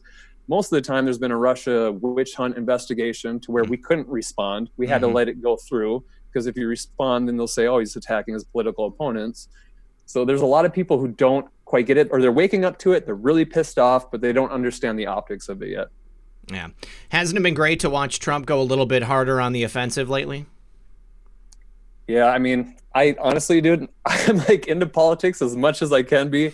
When I make 2 or 3 tweets a day, sometimes I only get maybe 2 or 3 hours to look at things. I try to keep up as much as I can. qmap.pub is somewhere I always go. I've got this chat on Instagram with some of the top Q people in it that, if I'm like, really, what's going on right now, I'll jump into that chat, and, they're breaking down things that I would never have seen. So like I said, I'm a fan. I'm a fan of everybody in this movement as well. Like, I look up to you guys. The phrase, where we go one, we go all, is, I mean, it's important for a reason. It is. It is. Well, we look up to you as well, Dylan. It's great to have you here. Methods, we lost you there for a minute, bud. Everything okay? Yeah, I'm back. It just dropped me out for whatever reason. I don't know. Just being so close to somebody so famous on Twitter, it just dropped me off of Zoom. I don't know. But I totally agree with him. Like, I mean, hearing the debates, whatever happens in the future, like, Trump has literally the entire Anon Patriot Army digging on anybody that dares cross him. And we have everything ready. Like, pick one. Pick any of them on the list, and we're going to hand you their back history, what happened, their high school grades, what abortions they've done, everything. And we're going to drop it and go nuts. And you're going to have people like soul memes and, our buddy like Something Wicked. That's going to make things hilarious. And we're going to retweet it and get out there, and we're going to ruin them. It's going to be a ravaging. It's like holding the one card that connects the royal flush, in your hand, right, and saying, I know none of you have it. You might have the card, but not the suited card that I have. Right. It's amazing to watch. You guys, I do just want to show the last post, because we're gonna go over these, all of them, Methods and I, after the show. But this most recent meme posted by Q is genius. It's Trump and Dan Scavino hunched over a computer, and it says, "And when you finish typing, just sign it Q+." I remember because Scavino put that picture out blank and said, meme this. And watching the Anons, and I will confirm or deny, right now I won't, helping with that. That was fun. Coming up with these ideas. When I saw that, I laughed forever. So whoever made that, kudos to you. You deserved it. That was the best one of the day. Yeah, big ups. And it's great because, you know, Dan Scavino is one of those people that we talk about behind the scenes. I've thought that he was part of this for a very long time just because of his proximity to Trump and then, you know, running all of this, you know, this information for him, you know, the electronic media campaign essentially is social media. Oh yeah, absolutely. He would have to very well at least be in the loop. Like I would love. Oh my gosh. Like he would have to know. If you think about it, if we're doing zero deltas on Trump tweets, yeah. You know, I'm not saying, you know, Scavino's Q, Methods said it. Let me make a graphic and a video about it. You know, don't do Methods that. is part of Q and can confirm it. Now, Dylan, I am JFK Jr. Get it? Yes. Nice to meet you, sir. Yeah. Oh my God. Watch it happen. Trump card. We are the Trump card. We are the Trump card. You know, I mean, President Trump set this all up so beautifully. You know, I mean, Dylan, we were saying at the beginning of the show how beautiful it is that we are so united, you know, as a movement, as a party, you know, as a country, even though there appears to be this large schism, you know, but the people on either side are so united for whatever it is that they're fighting for. And I think that it's great watching the side on the left. It's starting to dwindle, you know, I mean, their world is crumbling and they really have nothing that they can come after us on. I mean, like you said, we have the numbers. President Trump has fulfilled his promises and he continues to deliver on a daily basis. It's incredible. Yes, the silent majority is bigger than anybody can imagine right now, I think. It's just obviously when you have the power of the media and what gets shown on the TV, on social media, curated feeds, the vocal minority gets put out there the most. You know, they have to focus on the one thing that suits their agenda. And the silent majority is huge. I can't wait. 2020 is going to be epic. Yeah, they didn't want any of it. It's, man. Yeah, they didn't want us to connect. They didn't want people like you, Red Pill, myself, Neil, everybody on tonight, tomorrow night, everybody in the chat to be connected. Yeah. And now we have our jokes. We hear things in real time. If I don't, and I know, Educating Libs here can definitely agree with this. If we don't cover something in the first half hour that it happens in real time, if we then put it out, there's already information brought to us that's further than that. Mm-hmm. It's so quick that the digging had sometimes I don't even cover it. I just let other people do it and I'll retweet it because it's so fast. It's fascinating. That's exactly why sometimes I hold off on big things, big breaking things, unless I know the scoop exactly. I'm like, there's anons out here going to dig this and find details you would never believe. So I'm going to wait like, you know, a few hours, maybe even a day to make sure I get it right. Because I definitely don't want to be spreading fake news. That's the exact thing I'm fighting against, you know? Mm-hmm. So I'm careful about that. And sometimes I will post things too early or I'll get information from wrong sources, but I'm always sure to delete that right away. I don't want that floating out there. You know, I mean, the speed with which information flows here, I mean, it's inevitable. It happens to everybody, you know, but I mean, as long as you know, have some integrity and, you know, take ownership of it and make sure that you get the real information out there, then, you know, that's all that matters. Yeah, exactly. Well, the fake news, they'll find a little loophole and say something that's totally false. It'll get, you know, 100,000 likes on it. And then they'll come out with a retraction statement later, you know, to avoid being sued. They'll and it's like, oh, it gets 100 likes. 100 likes, whatever. People are more, you know, they want their crazy fake news. They need their, you know, everyday dose of it. Did you guys say that Brendan Dilley was coming on? Yeah, Dilley's tomorrow. Yep. He'll be on tomorrow That's cool. night. I've always wanted to meet that guy. I've watched a couple of his things. He brought up a question when I was watching that was like how much of the Great Awakening or how fast is it transpiring based upon anons out here, people like you doing shows like this and people on Twitter and these digital warriors manifesting it. How much is based on that rather than having all the information?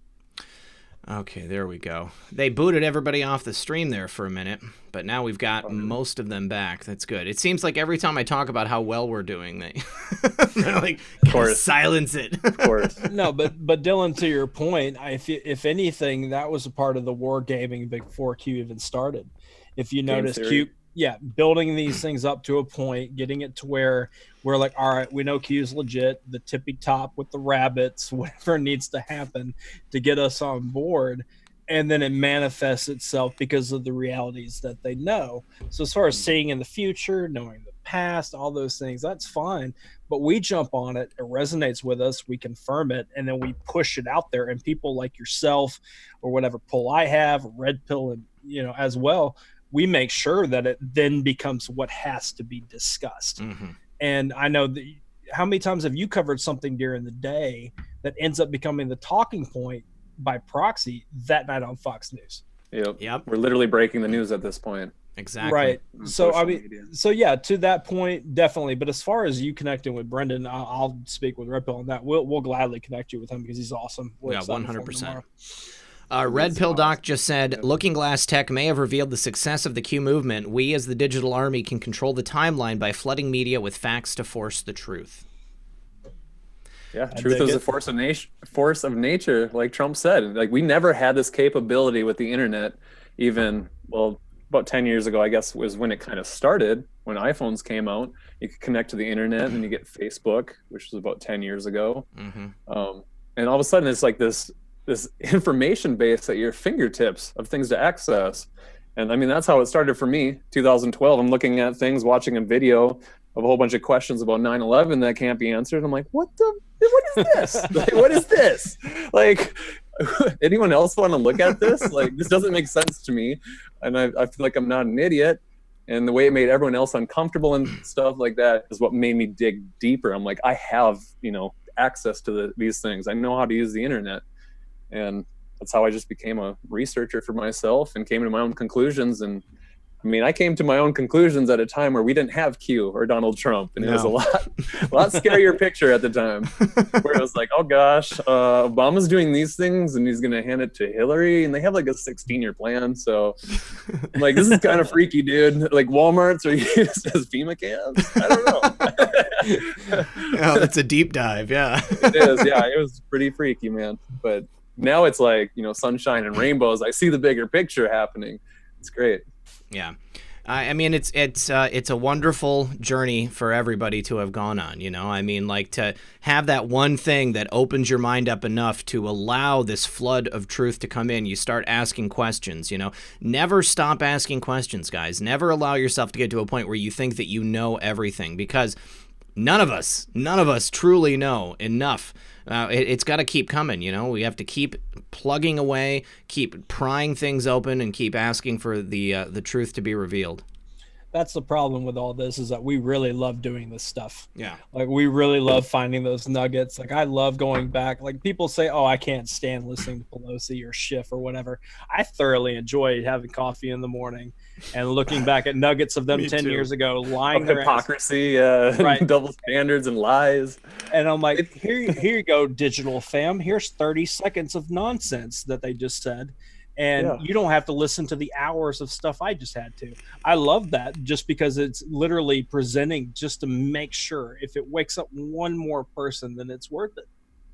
Exactly. They act like we don't have video evidence that we're capable of getting our hands on or something at this point. It's hilarious. You guys, I'll be right back. I got to let the cat out. All right. Methods, we got this. Yeah, I ain't worried about it at all. All right, Dylan. Well, do you have any other dope beats dropping soon? Yeah, actually, I'm writing another song right now with Severe Anon and Jason was a Gentile. They've already completed their verses. I think they're just waiting for me to get mine done. But ever since the little guy got here, my job, staying on top of it with politics, I haven't had a chance to get it. But hopefully, within the next few weeks. Usually when I'm inspired, I can write a whole verse or a whole song and record it in just one sitting in a couple hours. So I'm hoping that happens. Well, I can see that, because you're working with very, inspiring people as well. Like, they write really good stuff. They know what they're doing. They have their formula. So by all means, but I mean, that's a big schedule since I have just you here. So you get up in the morning, Dylan 2.0 is your life. And then you have everything. So where do you find the time to still keep up with everything going on? Well, a lot of people find the time to get on social media. Everyone I know finds time to get on social media. When I get on social media, it's to research, it's to get the breaking news, and to break it down what that actually means. You know, I'm getting it from sources and the way the fake news media is portraying it. And I'm just trying to give that in palpable bites to people. You know, I'm trying to break through it with the least amount of words possible to make a point heard. But yeah, most people are playing on social media for entertainment. I'm playing on it for like work. Like I think of this as like citizen journalism, 100%. I feel like I feel like I'm doing a duty for this country right now because I know the threats that we face. Yeah, so you reread your tweets over and over, make sure it's perfect. You get mad at yourself at the character counts and how do you fix it? Yes. And you put everything out there. You know, I relate to you the most on that because I'll read one of your tweets and I'll look down and I'm like, okay, it's another Dylan tweet, 7,000, 8,000, 10,000 likes, and I'll read it and I'm like, boom, I can see that that's his masterpiece of his thought right there. Yep. Put it out there on Twitter, and that's where I wanted to be. I understood how quick people needed, you know, short clips and short thoughts and all those things, and you were already doing that. So yeah, I get family members and relatives who text me and saying, I'm in this little fight or this quarrel on Facebook with a friend who called me out for some reason, and I need to know what to say back to them. And they're like, I know you'll know what to say. So I'm like, okay. They have no idea. Yeah, I type it out and like then I don't even realize till later that they're copy pasting every word that I'm putting into our text. And they have no idea that you really put thought in that. And I'm just speaking, just guessing here because I do the same thing. When I do tweets, it's just words. And to give a little background on when people read those and they're like, "That's well said." It's like I really thought about that. Yes, that's why I can't do what Red Pill does every day. He just hops on videos and makes them awesome. And I'm like, I really put all my brain energy into a tweet, and then I need a nap or something. And then I got to make sure that I'm not like talking fake news here. I need to verify that this is 100% right before I put it out there. Don't think it doesn't take a lot of brain energy to make the videos though, Methods. It's an incredible like I mean I'm spent at the end of the day. Sally House said, God bless all, Merry Christmas. Thanks for all you do. Thank you, Sally. Appreciate that.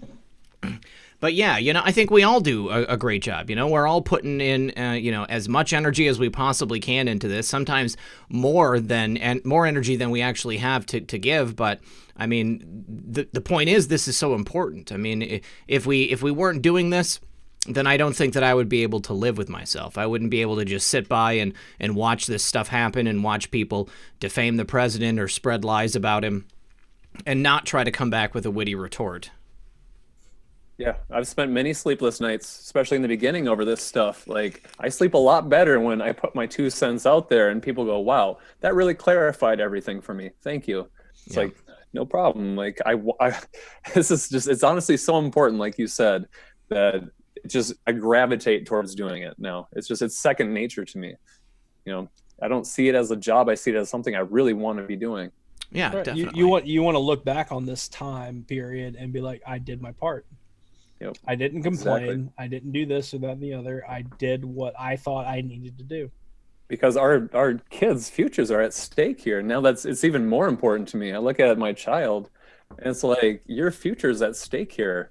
Look at this 2020 election. It's either we have Trump and we have pro-American values being preserved, or we have socialism and we have infanticide and we have everything that's going to destroy America and bring in a new world order. Yeah. Like everything is on the line, actually.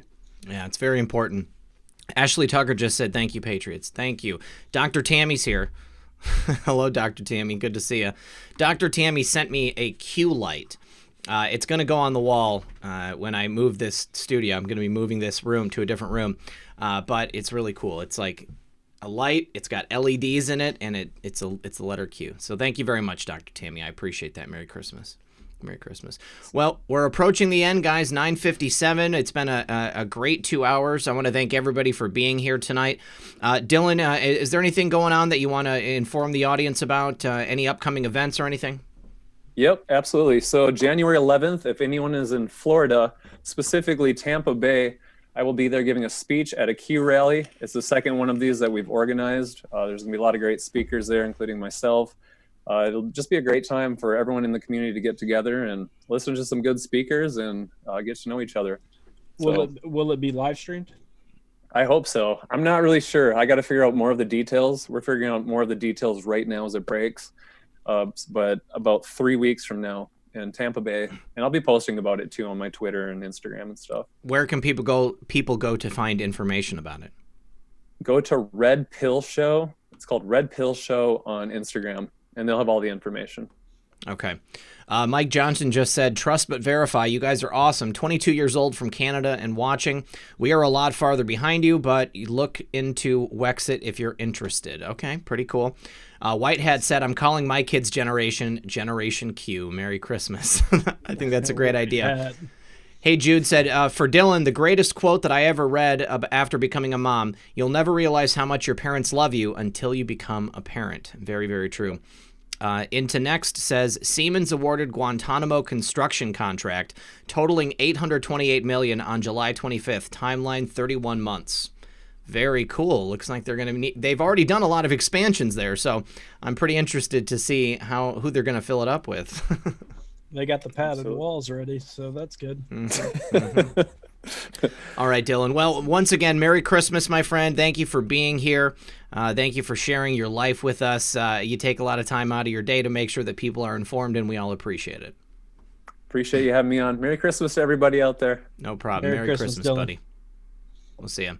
All right, guys. Well, that is the end of the regularly scheduled broadcast, but as we said, Methods and I are going to go over these Q drops with you, show what has been posted since we started. B-Tech Vendetta said, thank each and every one of you. Merry Christmas, Patriots. Yes, thank you to everyone who came on the program tonight. Thank you to everyone who showed up to watch. So thank you for sticking around also to watch these Q posts. Let's go ahead and pull these up, Methods. Yeah, I'm pulling them up right now and kind of seeing some of them for the first time. Yeah, this same thing here. I pulled them up earlier, but I haven't had a chance to watch. Let's see. All right, so we're just going to start off the beginning of the day, 3740. Something big is coming, and we've got a tweet from Woke Societies. We're going to go ahead and take a look at that. And that is... No, where'd it go? Where did the Woke Society... It just pulled up your tweet, Methods. No, the news... Woke Society pulled up the idea of, Rogers talking. Yes. And how Q called that back in July. That's right. Our favorite Anon did call it, and it's now being reported in the mainstream media. Funny how, just some anonymous person in their basement could have this information ahead of time. Once again, an excellent proof. My hat's off and a big salute to Admiral Rogers. Thank you for giving up your career so that you could testify against these evil, evil people. We're going to give that one a retweet. Yeah, and wrap your head around this. What month was it that Durham announced it was criminal? It wasn't that long ago. Yeah, in the last few months. Yeah. Hugh called this back in July that he was working with them. So as far as this being a show and watching, you've got Rogers, who ran to Trump to let him know what was happening, working with them, and Q just brought it up in July as a Q proof. So as far as Patriots being in control, think about that for a second. We got this on lock. RedPill78 said, hey, RP, Merry Christmas, brother. What's up, dude? Good to see you. Lyle Budd said the only answer is Q. That's right, 100%. That post goes on to say, do people really think this can happen with no consequences? FISA equals start. Nobody is above the law. Not anymore. I love it. I love it that he ends it with that. Yeah. Because for so long, people were above the law. You could do whatever you wanted. We lived in a lawless society unless you were a normal person like you or me. Right. If you played the game, then you didn't have the law to deal with. Mm-hmm. But as far as everybody else here, we've all got speeding tickets or something that's happened or not, or got threatened with it. But this is crimes on another level. Oh, yeah. So moving on. Oh, I'm sorry. We had the tweet status from Real Donald Trump. We'll pull that up. He said the Democrats and crooked Hillary paid for and provided a fake dossier with phony information gotten from foreign sources, pushed it to the corrupt media and dirty cops, and have now been caught. They spied on my campaign, then tried to cover it up, just like Watergate, but bigger. Wrap your head around what he just said. Don't think about literally those words right there is it. You still there? Yeah, I'm here. Okay. Yes, wrap your brain around that. The President of the United States putting this information out there, something we've known for a long time, but now the rest of the world knows. All right, moving on to this next big post. Let's see. Why are there 2 articles being held by Pelosi? Will holding actually impact the decision of the Senate? No. Will holding actually provide a better scenario, public opinion, to D's? No. Will holding actually sway select senators to change their vote? No. When blackmail and threats no longer work? Why are the 2 articles being held by Pelosi? What happens when the articles of impeachment are sent from the House to the Senate? Can the Senate conduct other business during this time? No. What value might exist by holding the articles? How long do Senate impeachment trials normally take? What statements have been made regarding timing? Think fast tracking. What statements have been made by Chairman Graham regarding Senate FISA hearings and witnesses? Why is Pelosi holding the 2 articles of impeachment? Well, clearly, it's about stalling the work that needs to be done in the Senate. And luckily, our good friend Methods went out and captured some comments from Lindsey Graham and put it out there, and our favorite Anon grabbed it and posted it. So let's go ahead and take a look at what Lindsey Graham had to say. Last week he was sorry. It was sloppy. No, Comey, it wasn't sloppy. It was criminal. I'm going to call every person who signed the warrant application. I'm going to find out why Brennan went to Harry Reid in September of 2016 to talk about the investigation. I'm going to find out why it took 2 years for Mueller to realize there was no there. We're going to look long and hard at FISA abuse.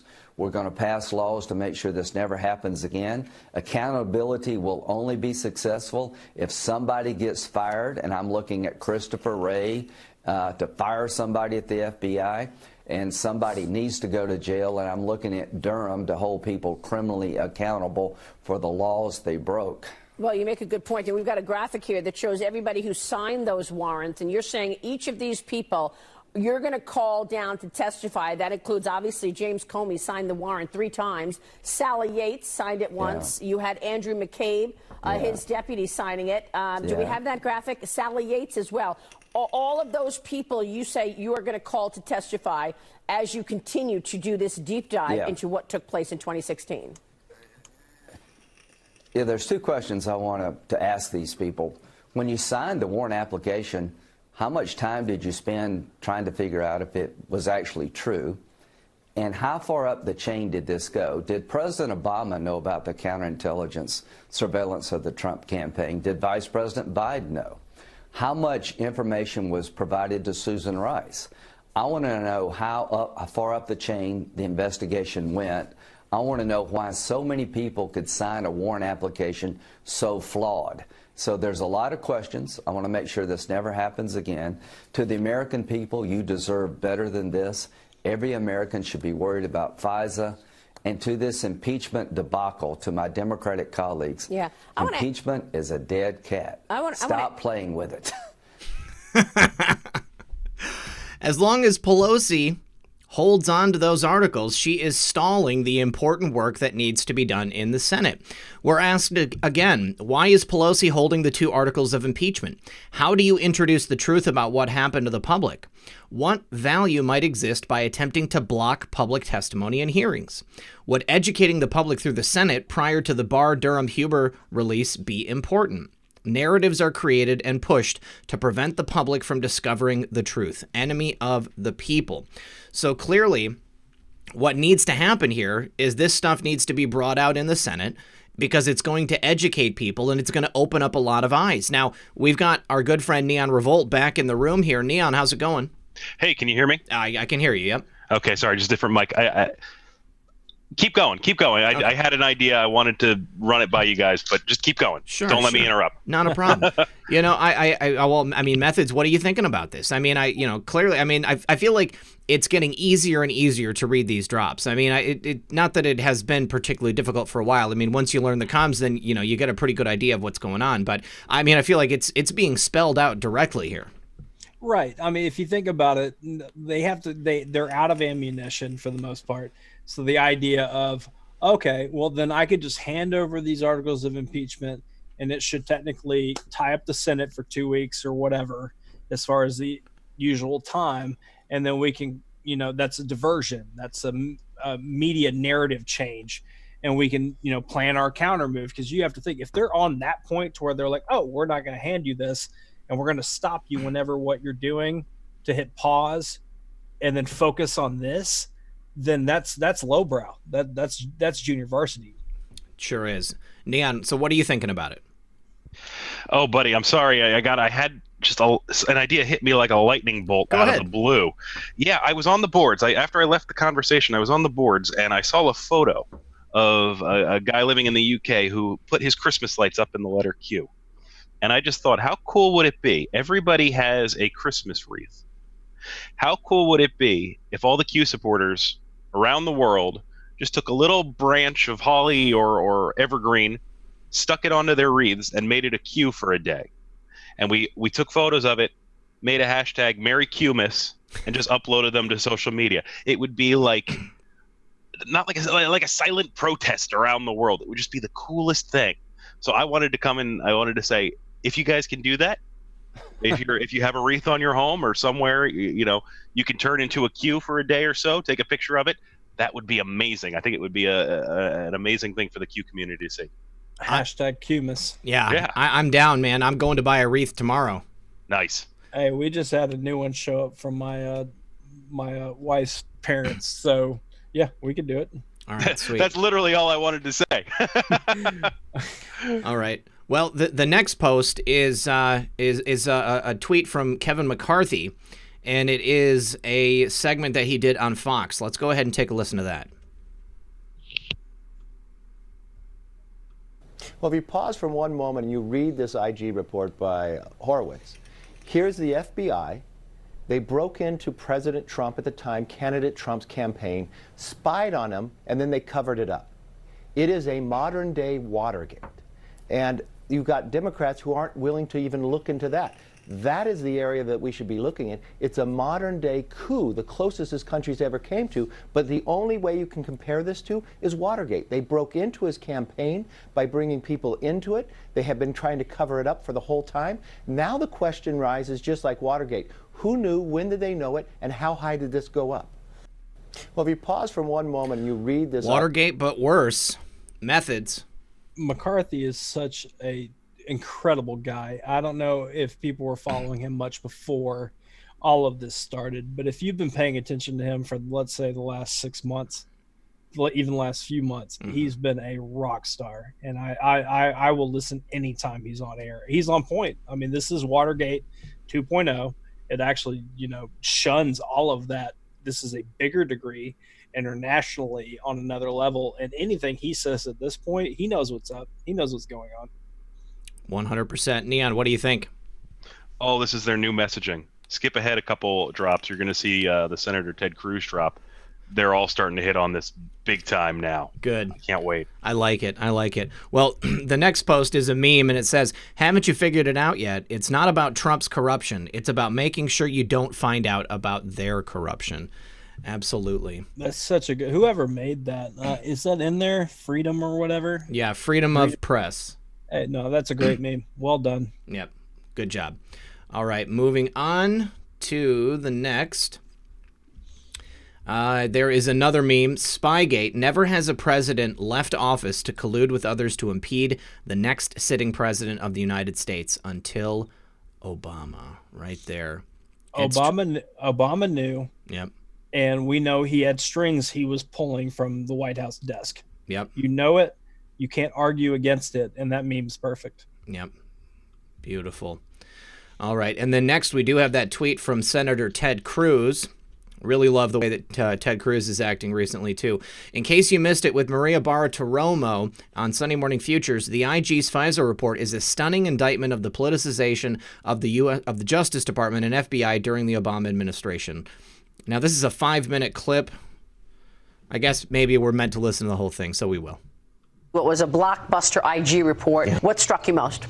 Well, the Inspector General report is a stunning indictment of the politicization of the Obama Department of Justice and the FBI.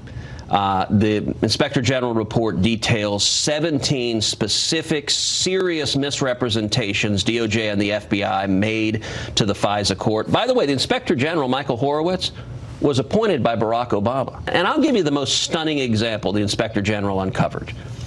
A senior lawyer at the FBI fabricated evidence. And here's what happened. So Carter Page is an outside advisor to the Trump campaign. He also is periodically talking to Russians, including some sketchy Russians. And so the FBI wants to get a wiretap on him. Now, an obvious question if you have someone talking to sketchy Russians is, well, are they working for the CIA? Because that's a very different inference. If someone's working for the CIA, then talking to sketchy Russians isn't that surprising. Well, the CIA, he's doing work his for job. the CIA. Right. Yeah. So the FBI sends an email to the CIA. It says, hey, is this guy a source for you? The CIA emails back, and they say, yes, he's a source. The FBI Assistant General Counsel takes that email, and he alters it. He types in the words. So CIA said, yes, he's a source. The FBI lawyer types in, no, he is not a source. Unbelievable. 180 degrees, exactly opposite.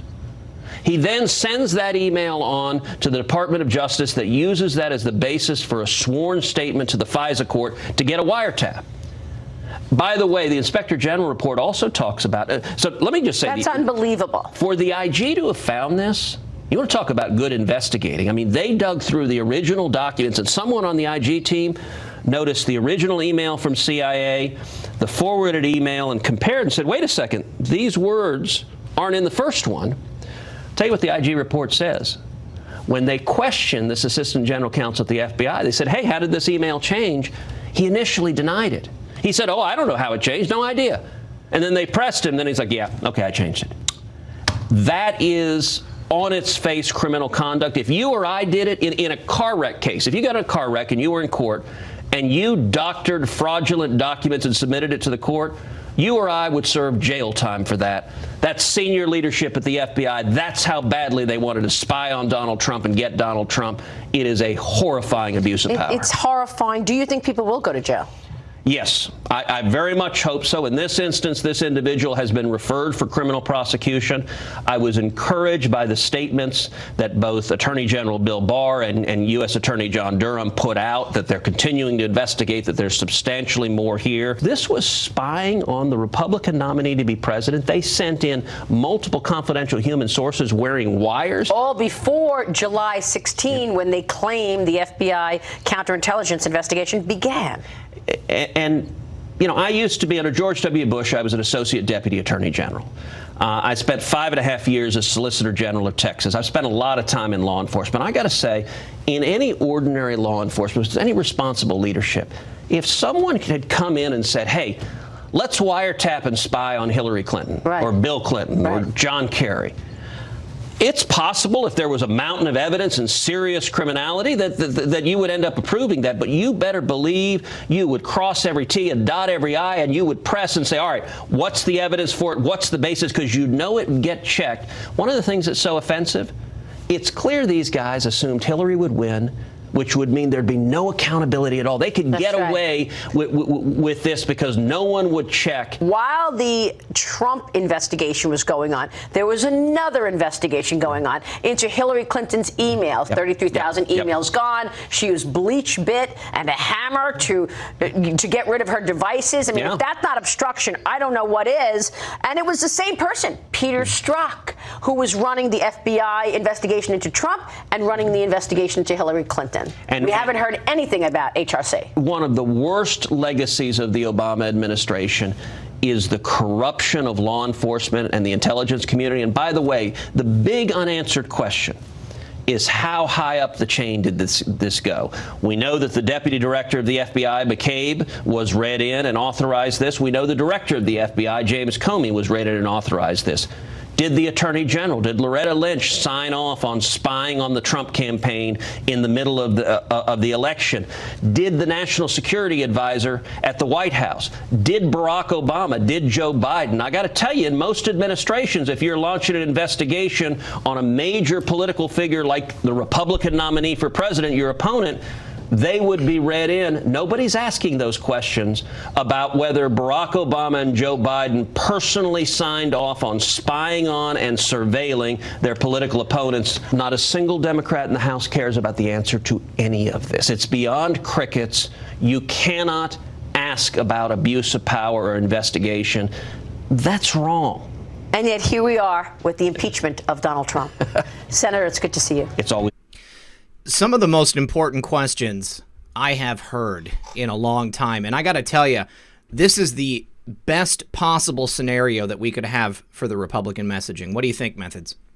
It's on point. Like, I mean, literally, Cruz has leveled up for me over the last year or so because of how he's handling things, because he knew he was spied on. Yeah. He knew a lot of this stuff, maybe not before, but he did now. And you have to think about what he just laid out. And the whole Maria show and what's been happening a lot lately is who knew about it. Yeah. All right. We now know that there was corruption. Who knew? Who signed off on it? Loretta Lynch. What's up with that? Did Biden know? Did Obama know? And that got asked literally 3 or 4 times on that hour alone. And you can kind of read in between the lines of what they want to discuss. Yep. And that was laid out. Yeah, it's a beautiful thing to watch. Real couple of quick thank yous. Big Photo Mojo says, thanks, guys, for all you do. Thank you for that.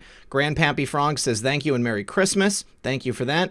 Mike Johnson said, keep Christ and Christmas is my opinion. That's right. And Ted was spied on, too. Remember that. Yeah, I believe that Ted Cruz has to know what happened, that he was a part of this entire thing. And he's got to be fuming mad about it. I would imagine that he wants to come out and say it, but he knows that it has to be done at the exact right time. This has to be part of a very carefully measured public disclosure. And, once, it's not just Donald Trump. It was Ted Cruz. Who else was it? It could be any of us. We know that the government has a massive spying program and that it was horribly abused under the last administration. So I think that this is wonderful to be able to watch the Republicans come out and start acting like this, to really hit it hard. Thank you so much, Senator. For a long time, I felt like the Republicans were just way too soft. They were not willing to talk about these things, but now the time is clearly right. How many were told to sit back and watch, allow it to happen, ask the right questions, act curious, and then slowly turn it from questions to more statements. And then I wondered that. You can see that happen over the last year or so. I mean, especially since Mueller. Yep. Yeah, definitely. Well, our final post of the night, guys, we've already seen the meme, but the post is toying with the enemy. Don't get smug. And here it is. Dan Scavino and Donald Trump. And when you finish typing, just sign it Q+. I remember the very first time that I saw a post that was signed off as Q+, and I knew immediately. I said, that is the president. That was the confirmation that I needed, because it's just, this is the most beautiful thing I've ever seen, Methods. I don't know about you. Yeah, shortly before that, I think it was a few weeks, I'd have to go back down the memory hole. Q was like, you'd be surprised, or you cannot believe who's here posting with you. And then we had Q+ show up recently. Yeah. And that's why everybody's like, oh, it might be this, or the whole JFK Jr. debacle that happened. Yep. No, that was Q+ showed up around that time. Yep. And yeah, by all means, that was in the beginning when me and people like me and you and others were like, okay, this is legit. Yeah, 100% legit. All right, you guys. Well, I think that's going to be it for the night. I've got to get these dogs on a walk. They have been scratching at the door and barking. I had the microphone off while the Ted Cruz spot was playing, so thank God for that. But I just want to say once again, Merry Christmas to everyone. Thank you so much for being here. Methods, thank you for hosting this with me, and I'm really looking forward to tomorrow night, and I hope that you guys are too. Yeah, tomorrow's going to be a lot of fun. Thank you guys for hanging out, spreading the word. We'll be back at it, what time, 9 o'clock tomorrow Eastern? Yep, 9 o'clock tomorrow, another 2-hour block, and if we've got more posts at the end, then we'll do that as well. Exactly. So it was great. Had a lot of fun. Merry Christmas, everybody, and we'll catch you guys tomorrow. All right, you guys. As always, this has been RedPill78 and Methods. I am the Corruption Detector, and this was your Red Pill News for this special Christmas live stream. Good luck, everyone, and God bless.